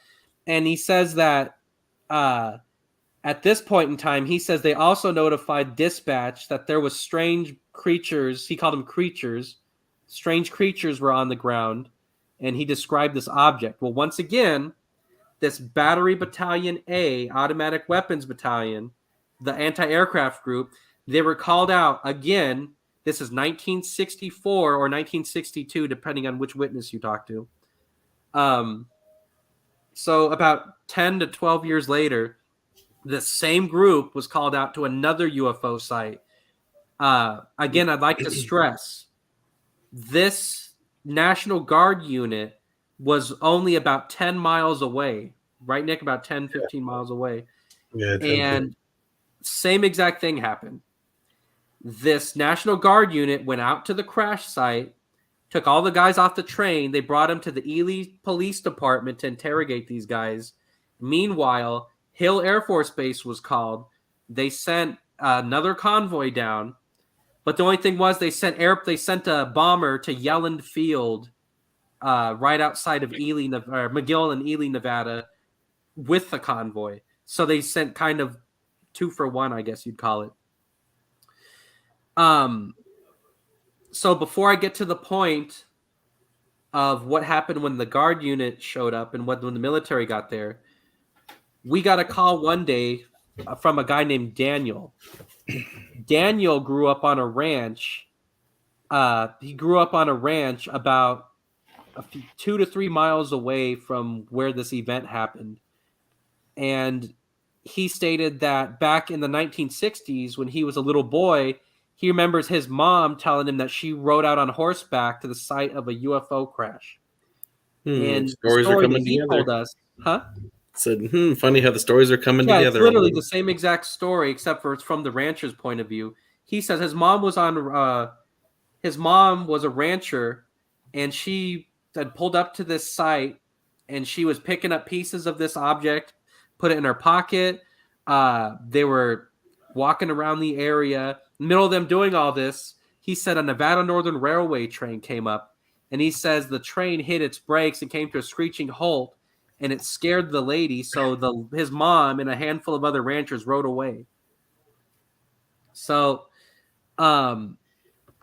just a weird coincidence, and of course, these people they don't know each other. You have anything you want to say, Nick, before I continue on with more of the story?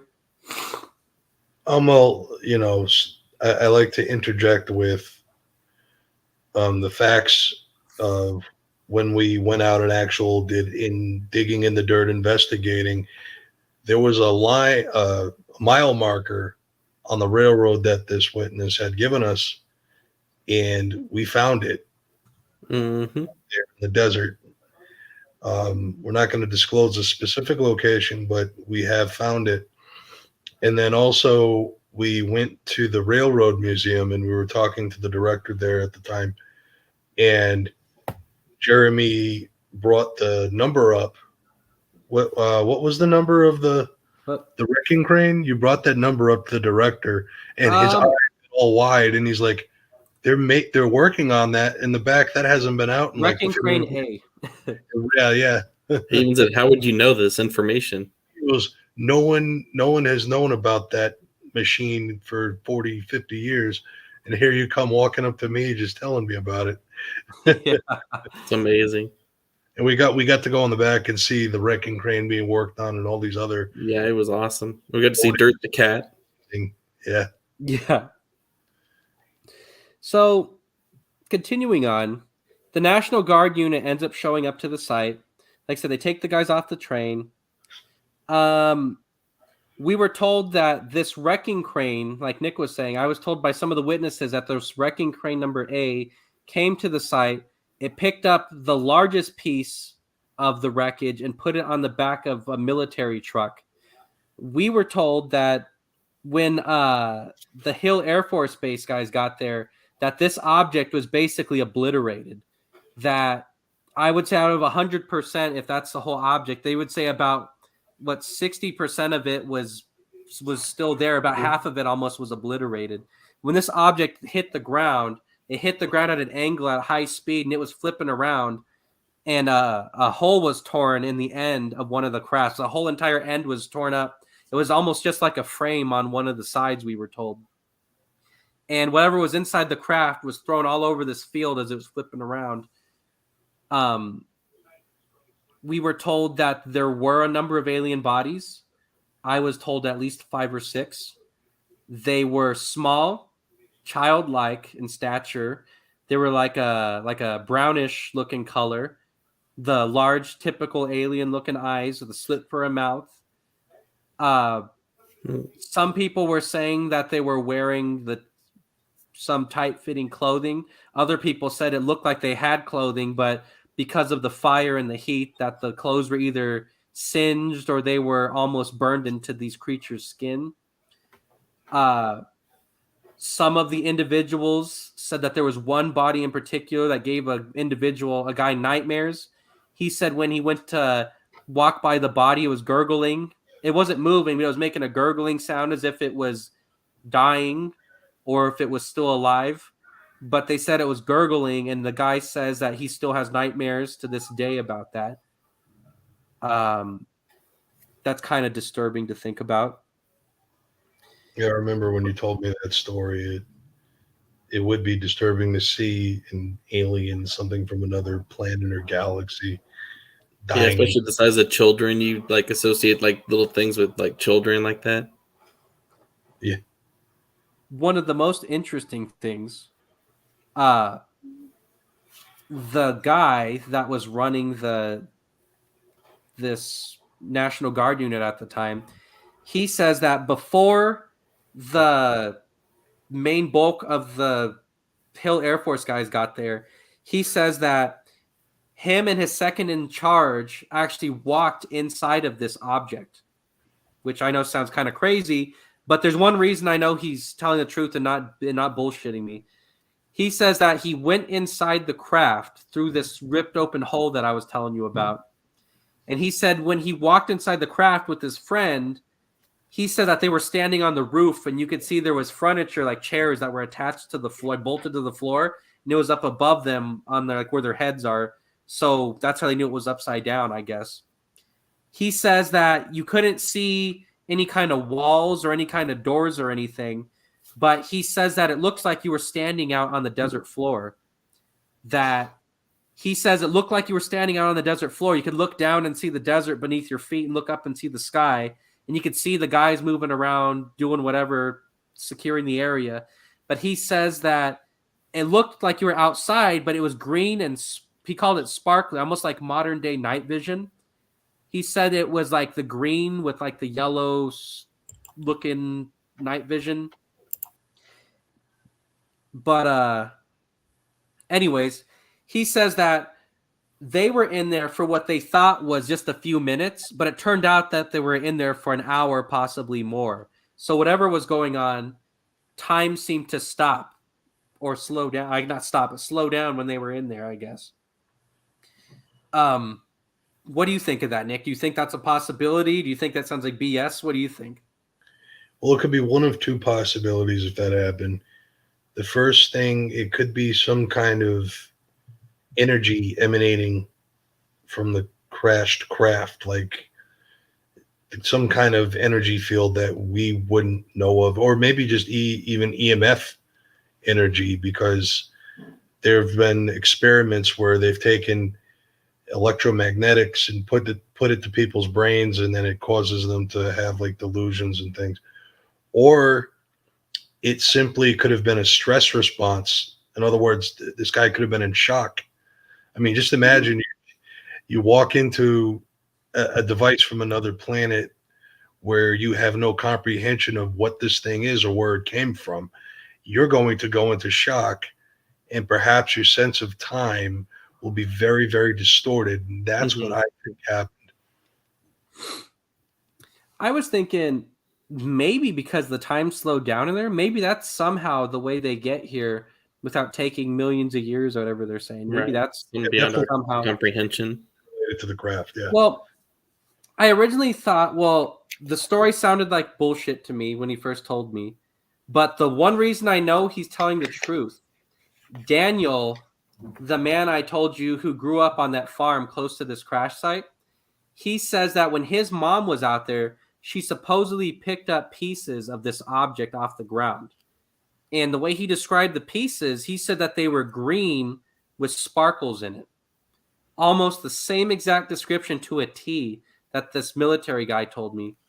And he was saying that his mom, who was alive as of about 10 years ago, his mom still had pieces of this in her attic somewhere. But the guy, of course, I've never seen the pieces myself, so I can't vouch for them existing. I was told they exist. I've talked to people who have said they've seen them, but the man won't answer my calls anymore. So I have no idea what the deal is. But Nick remembers it. You remember talking on the phone with Daniel before? Yeah, I do. I think I only talked to him once. We actually, when you were with me, we talked to him. I think it was at a gas station, like the Texaco leaving Ely. I was talking to him on the car phone, I think. Yeah. That's when I talked to him. So the object, this wreckage is all picked up. They bring the object by truck to Yelland Field, where I told you that bomber flew, which is close to this. And then the bomber just leaves Yelland Field and goes to Hill Air Force Base, and then I don't know where it goes after that. So this object actually, between the crash site and the airfield was not even 20, 30-minute drive, and they didn't really have to go through any major towns. Tim, do you want to talk, since you haven't done a whole lot of talking so far in this show? Would you like to do a little bit of talking about the trajectory of the crash site or some of the things, some of the landscape of the crash site before we do the visual aids in just a moment?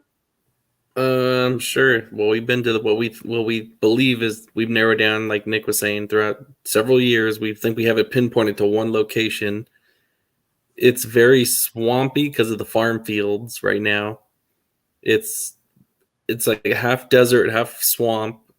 It's to this day there's weird rings like burnt in the ground and things won't grow there. We have pictures of that too. I'm sure Jeremy will show you. But it's just very. Oh, sorry. Oh, the telephone poles and the ground, the dirt and everything. Yeah, it's just weird. So there's like an area nearby, like a sandy area, where obviously the military would have went and probably fielded. That would have been their operations center for like the recovery and things. So everything is there that they need. Like everything adds up. What we've been told with the military presence there, they could easily have put 100, 200 people out there to recover it. Well, the strange thing is like the telegraph poles that are cut in half. There's telegraph poles as far as you can see in either direction. But then when you get to where that spot is, the telephone graph pole is knocked down. But what's weird about it is the telephone pole, it looks like it's been obliterated, but the top part of the pole is laying where it fell that day. The military never hauled it off. And then the crash site looks untouched. Yeah. And then we call it Tim's Swamp. It's a swampy area with like an indentation where it originally came from the sky and hit the farm field. We call it Tim's Swamp because one time we went out there and we didn't know that it was swampy at first. And Tim walked in it and sank down to like his knees almost in nasty, muddy. This water stank like total sewer. Like irrigation, like stagnant water, and Tim sank up to his knees in it. Didn't it for a good hour or two after that? We had to like dry him. He was going. Yeah, my shoes are going. Yeah, and then I was pissed. so the one way we found the crash site real quick, I know I'm getting a little sidetracked. We found this certain mile marker that the brakeman told us to go to. So we found the mile marker using an old map from the early 1900s, late 1800s, and we ended up finding the site. Mm-hmm. Using an almost 120-year-old map. Yeah. Yeah. So what was weird about it, though, was you look at the ground, it's kind of like a light sandy color. Then all of a sudden, when you get to the area where that mile marker is, it all of a sudden becomes a dark copper color on the ground. Mm-hmm. Like a long strip of copper-colored dirt. And if you look off to your left, you can see a dark indentation in the ground in an empty farm field. And off to your right, you could see a destroyed berm. When I say berm, it looks like it's mining waste from that smelter that they had dumped out there. Now, if there was an accident with the Nevada Northern Railway, they would not have used mining waste equipment, mining waste dirt full of chemicals to fill in that gravel. That would be an environmental lawsuit waiting to happen. So, Yeah. But in we the don't bins, really know if the object hit the mountain and disintegrated the mountain, or we don't know if the object hit where the train tracks were and blew that up, and they took the dirt from that berm to fill in that area. We're not exactly sure, but one of the two happened. There is an event that happened, two events real quick before I show the visual aids that are worth noting. So I used to work a graveyard shift at the Suncoast Casino in town, counting money in this count room overnight. Well, I would get off work at about 11 o'clock and I would drive home. You know, I'd get home roughly at about noon. And on one specific day, I pulled into my driveway and, you know, I opened the door to get out. My feet were hanging out of the car, but I didn't quite stand up yet. All of a sudden, a white-looking van hauls ass around the corner and kind of blocks me, almost like a T behind me, blocks me, and a guy gets out in a military fatigue. This was days after I was on the Art Bell show, like within days. This guy gets out, and he's wearing a military fatigue, and immediately in my head, I'm thinking, oh, God, I know what this is about. I know this has something to do with that UFO I just talked about on that TV, on that radio show. So this guy gets out, and I shut my car door, and I kind of walk around the front of my car and the back side of his car. I looked at his license plate. It was white with silver letters. It said U.S. government, official use only. And this guy looks at me. He starts asking me about what me and Nick talked to some of the witnesses about the UFOs. He starts talking about me and Nick when we were in college at that point in time. He starts talking like he knew our whole life story, like stuff that we had never talked about on any radio show or on any website. And one of the last things he told me was tell Nick that I said hi. And he got in his car and kind of drove down the street and around the corner. And Nick, you said that you were visited around that same time, or you think you were visited that same day, you were saying? Yeah, I just my phone kept like cutting in and out, but it did so in a much more greater frequency than even cell phone service in 2010 was, because cell phone service was, you know, pretty good. Not, I mean, it wasn't 4G or 5G yet, but it sounded like my phone was getting tapped all day. I remember. Well, I used to get phone calls from Hill. I've been called from Hill Air Force Base. What was that? I got calls from Hill Air Force Base. I got calls from Nellis Air Force Base. No, I answered one of those calls one time at your mom's house. I got called, when I was living with my parents, I got calls from 3 or 4 different military bases.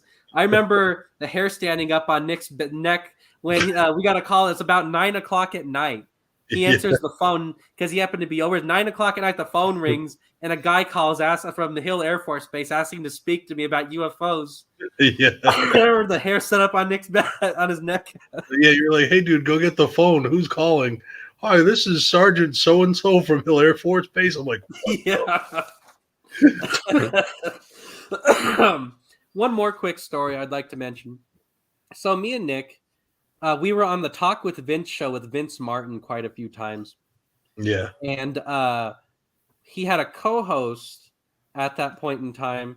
And the co-host told us quietly after the show that she had some information related to this UFO stuff that she wanted to tell us about. So me and Nick couldn't go along for some reason. I don't remember why. So I had to go solo on this one. And I knew I was in for some crazy stuff. So I met her at a local restaurant. And the woman starts telling me that her dad worked at Area 51 supposedly as some kind of engineer in the 90s. And she says that he supposedly had knowledge of the 1960s case and the 1952 case, and he had handled wreckage from one of the two as part of his job. And she says that at one point in time, he went to she was in Louisiana doing something for her work, and she got a call from her dad, frantic, saying he was in, oh no, it was the opposite, sorry. At that point in time, he was in Louisiana and she was here. So she got a call from Louisiana saying that he was frantic and he was in the hospital against his will, and that some government employees, military police to be specific, were going to kill him. And he was screaming and yelling his head off. And she said that he didn't have Alzheimer's. He didn't have dementia. At that point in time, I guess he was active. And she said she told him, I'll get on a plane after I get out of work. So she got on a plane and she went all the way out there to the hospital. And she says when she got to the hospital, he was dead. And she said an autopsy stated that he had lead poisoning, a very high amount of lead poisoning. Mm-hmm. So I don't know what to say as far as that story goes. She was showing me his death certificate, and she was showing me different parking papers and things for his military days for his contract. But at that point, I was young and dumb, and I didn't think anything of like taking pictures of it or anything. So I can't say that I have definite proof that this happened, but that's a very interesting story, and I think it's worth mentioning. I don't think she would lie to you after knowing her all the time, too. And me and Nick talked to her like 3 or 4 times on the show.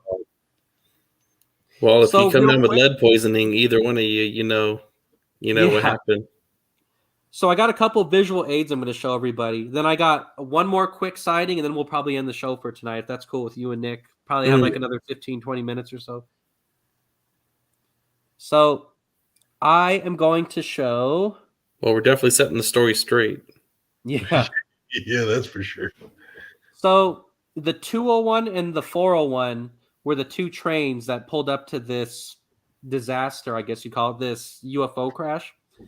This is the 201. They call it MU'd, which is where they connect the trains together. There's the 401 connected to the 201. And these are on display at there's one in Seattle that I think was delivered back to the Northern Nevada Railway Museum, the orange one. The 401, I believe, is in Utah somewhere, still being used. There's the 401 again in Ely. Again, I did my homework. I found the actual trains and the engines and everything. So, again, people think they don't, Jeremy, people don't think they exist. There's a living proof right there. Oh, yeah. There's the wrecking crane, the exact wrecking crane. There's the wrecking crane being used in a demonstration. That's crazy. And then there's the wrecking. This thing was huge in person. It's like, how tall would you say that is, Nick? 2 or 3 stories tall? Yeah, it was very, very large from what I remember. There's the wrecking crane. Beautiful piece of work, though. Yeah, amazing engineering. We're obsessed with trains, by the way, people. Yeah. So like I'm just going to show a couple hobbies. quick pictures. These pictures have never been shown on any other show that we've ever been on. This is standing on the service road next to the train tracks that would have been used. You see them overgrown close to where the picture's being taken. That pole right here is a telegraph pole that's been obliterated and cut in half. It's facing towards the railroad tracks. And that dark area back here is that swampy area. So the object would have, you can't see it, but right here is a low point in the mountain. We call it a saddle. Our friend Steve was the one that noticed it, so we call it Steve's saddle. So that object would have went from somewhere over here, hit in this dark area, ripped this telephone pole down, and hit where these train tracks are. And by the way, that wrecking crane could easily reach out in that field and pick up debris. Oh yeah, it could reach all the way out easily where that telephone pole is. This next one, Nick found this. There was also, it looked like a chain link fence right next to the separating that swampy area from the train tracks. And it looks like whatever that object was hit that telephone pole and almost soldered the top of this pole. Yeah. Nick's the one that found. You want to say a little bit about it, Nick? Like that's Nick in the picture too. Yeah, no, I was just looking at that area and I was astonished to come across these pipes that looked like they had been cut by like a laser or something. Like that's the best way to describe it. They weren't sharp at all. It's like they were melted on the top. Yeah, it looks like the pipe was cut in half with something that produced a large amount of heat. Yeah. I mean, maybe there's some, common sense explanation for it, but well, the other half of the pole was on the ground. You can see it in the picture right here. You picked up that other half of the pole, and we're looking at that too. Oh, yeah, and it was the same thing. So whatever cut that pole in half generated a high amount of heat and basically melted the metal. So the pole kind of, I can't really imagine the scenario that occurred, but the heat that was generated around that area melted the pole in half. That's probably Think about it, Nick. You held a pole that touched an alien aircraft. Basically, yeah. But you can see the way the ground looks. I believe there would be pieces of a UFO out there somewhere. There is no way in that brush you could get every little piece. Oh, yeah, there's probably something buried under sediment. So what we're looking at here, you can see the dark colored strip of dirt. Oh, and you can see right here, it goes back to like the light colored sand I was telling you about. This right here is a berm separating the mining property from the railroad. Right here, where all those scrub brushes on the left, that's where the train tracks are.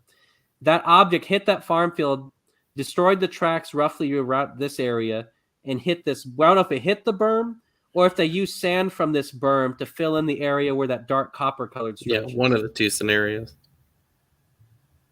And then this is a little ways down. You can see the telegraph poles again, going all the way down. This is the staging area where we believe the military would have set up their camp or their area where they would have had their vehicles and everything.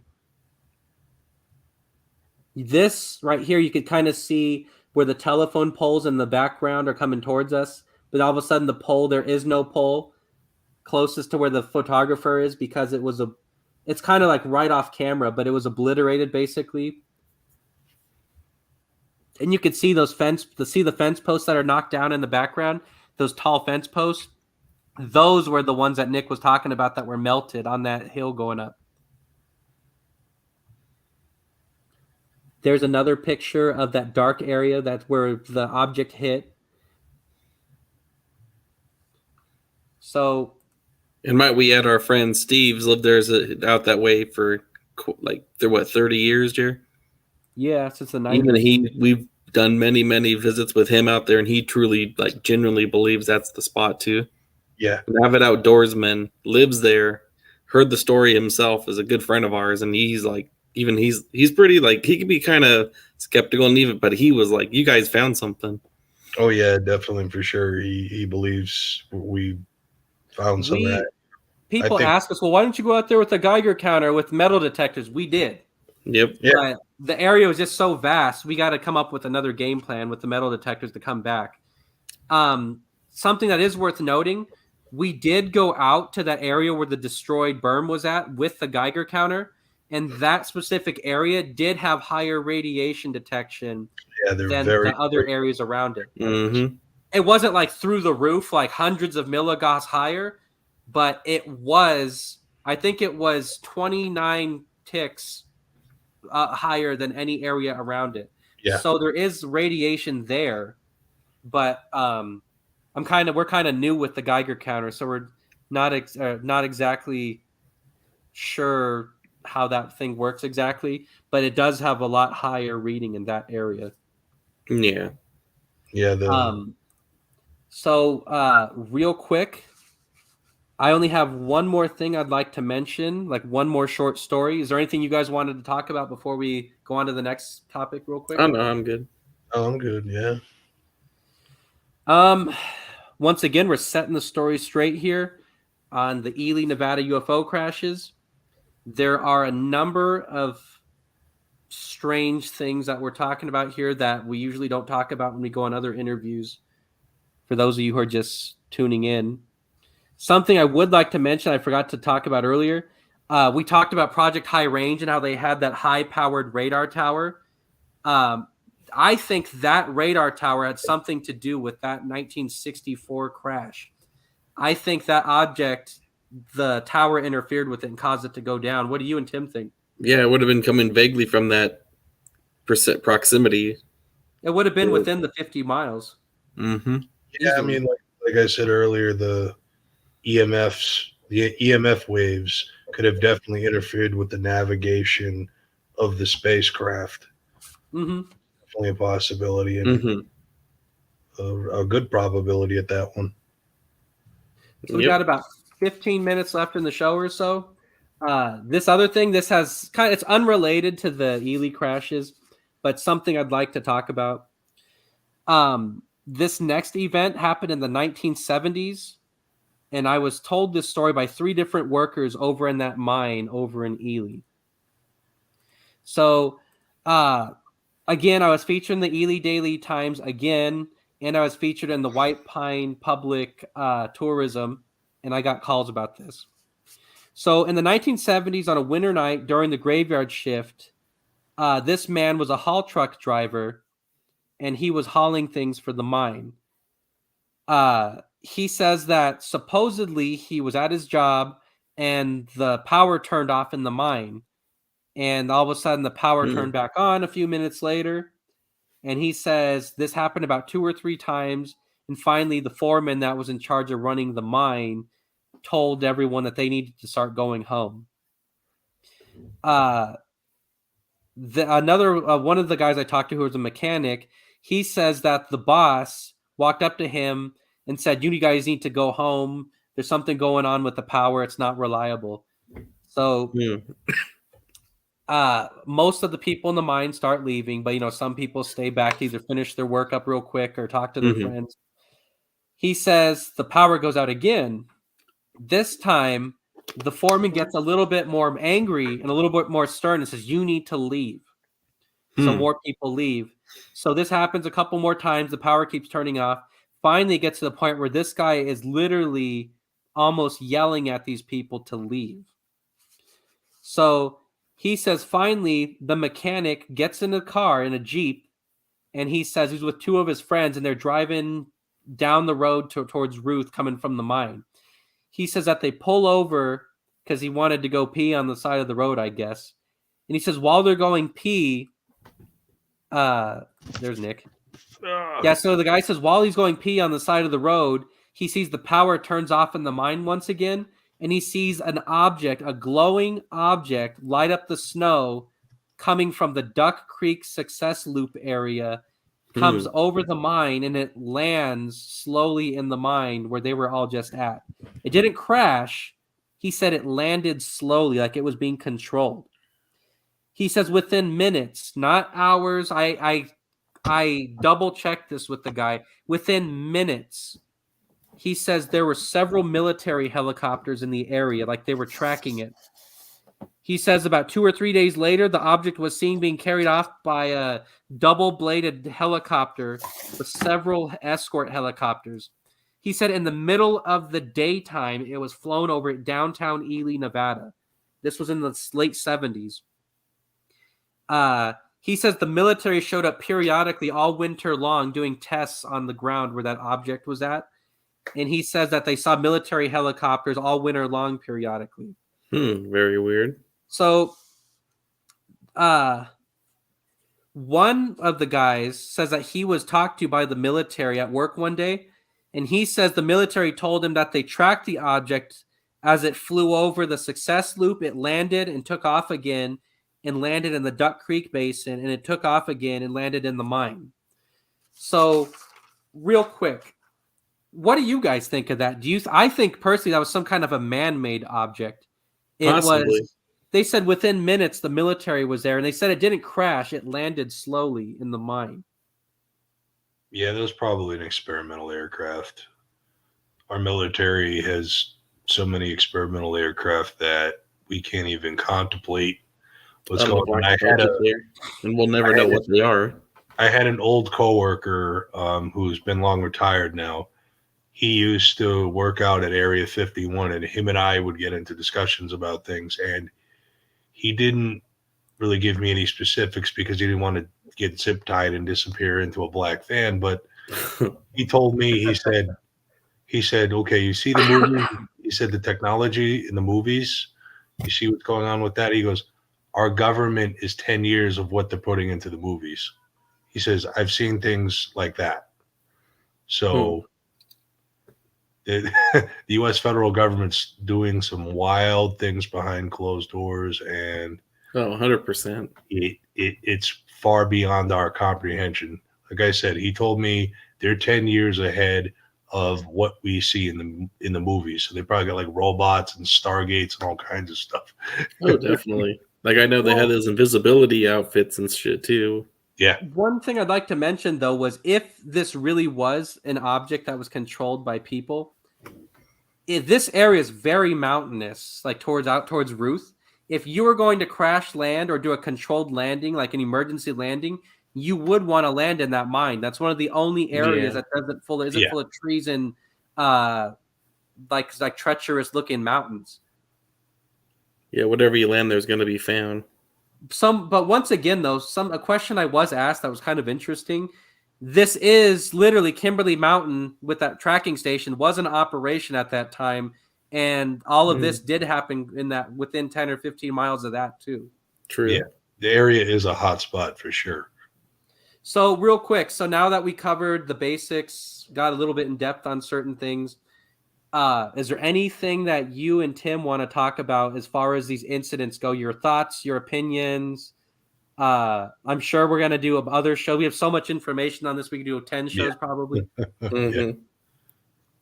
I was just going to say, this case, in my opinion, is perhaps the largest case, a UFO crash in the United States. I've never come across anything like this before, and it's been a dream and an honor to be able to work on it and contribute and meet some really cool people and get out there in the desert, see some beautiful scenery, take in the history. It's just overall been a very awesome experience.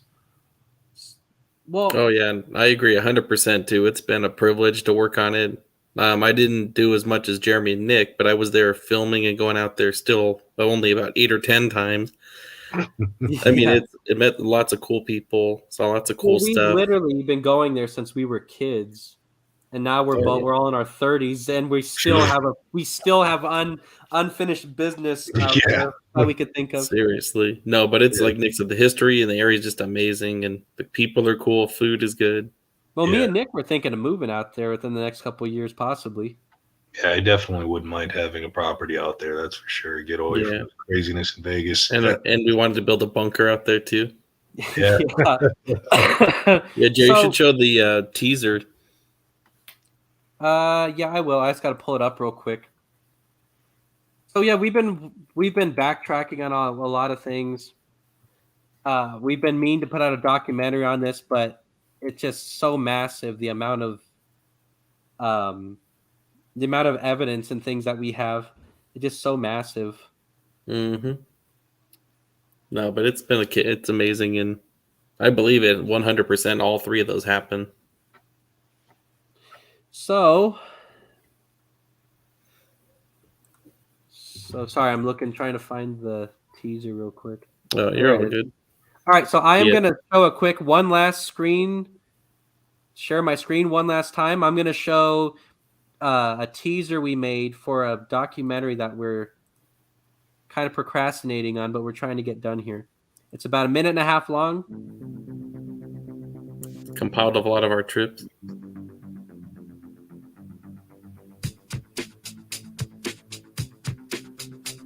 Our old team members.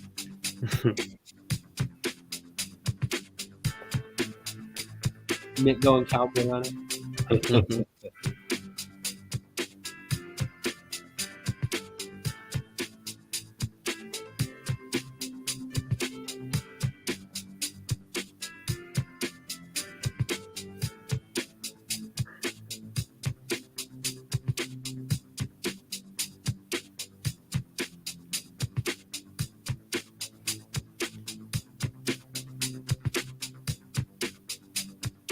Kimberly Mountain. Mm-hmm. Kimberly Mountain. Get out of the road. And notice all the different terrains and different weathers, all the different visits. And it's cold 90% of the time we're there.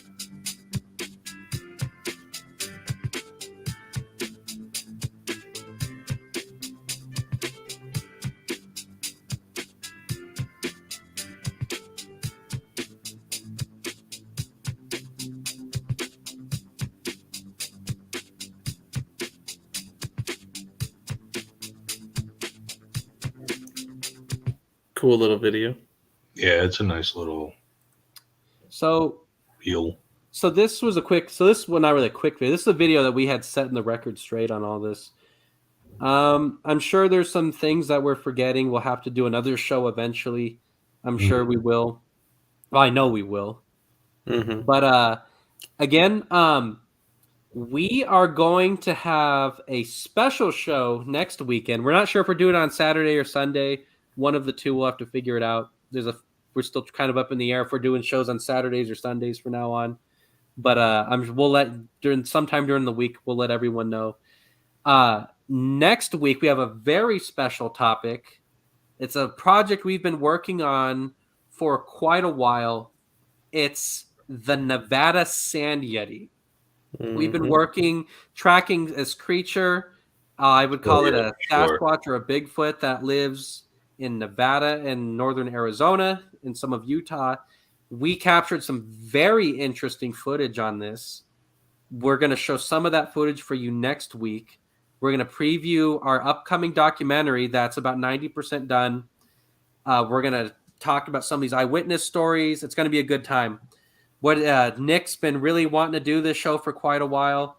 I know he's been telling me, hounding me to get this going. What do you and Tim want to say real quick before we get going? I just want to say I'm glad we have done our first BFP broadcast in nearly 10 years since when we had the really popular radio show on Blog Talk, except now we have the video format and ability to interact and chat with people that are watching the show. So I think this next iteration of Bigfoots Radio / live is going to be awesome, and I'm looking forward to doing more episodes. And I agree. And one thing I just want to mention too, online all the time, people always ask us, when are you going to post new stuff? What's the delay? Well, two of us had kids in the past year. That's why we've been on a little hiatus. We're going to, we will definitely start stuff up. We're definitely going to start doing cases again and stuff. Don't worry. We're not gone forever. Yeah, we're going to start doing cases again. We are kind of lacking in that a little bit. We are going to try to do this show at least once a week, as if possible, maybe more. We don't know yet. Once we start getting our subscribers up a little bit, we're going to start having guests come on the show. We're still talking about that, but that might be a little while. But next week, like I said, either Saturday or Sunday. I don't know which one yet. I'll have it out by the middle of the week. We'll know. We're going to talk about the Nevada Sand Yeti. And that's going to be an interesting topic, good time, a topic that not a lot of people know about. But for tonight, we're going to get going. Wait. I just want to say one more thing. Before we get off this podcast right now, everybody that's watching now and in the future, hit that subscribe button, hit a like, and let's get this thing going. Yep, exactly. If you can, since we're trying to grow our audience, hit that like button, hit subscribe. If you can, tell your friends about it. Post it on your social media, whatever you can to get the word out. We're going to start growing this thing. We already have our 200 subscribers roughly right now. We're hoping to get many more. What do you have to say, Tim, real quick, as far as before we get going? Just thank you guys for watching. I appreciate it. We love it. We're going to start posting more stuff again. All right, guys. All right. Once again, we're Bigfoot's Pad Paranormal. We came at you live tonight. We'll come at you live again next weekend with another good show. This is our very first of many more to come from Bigfoot's Pad Live. That's right. And holla at your Good night, boy, everybody. Nate.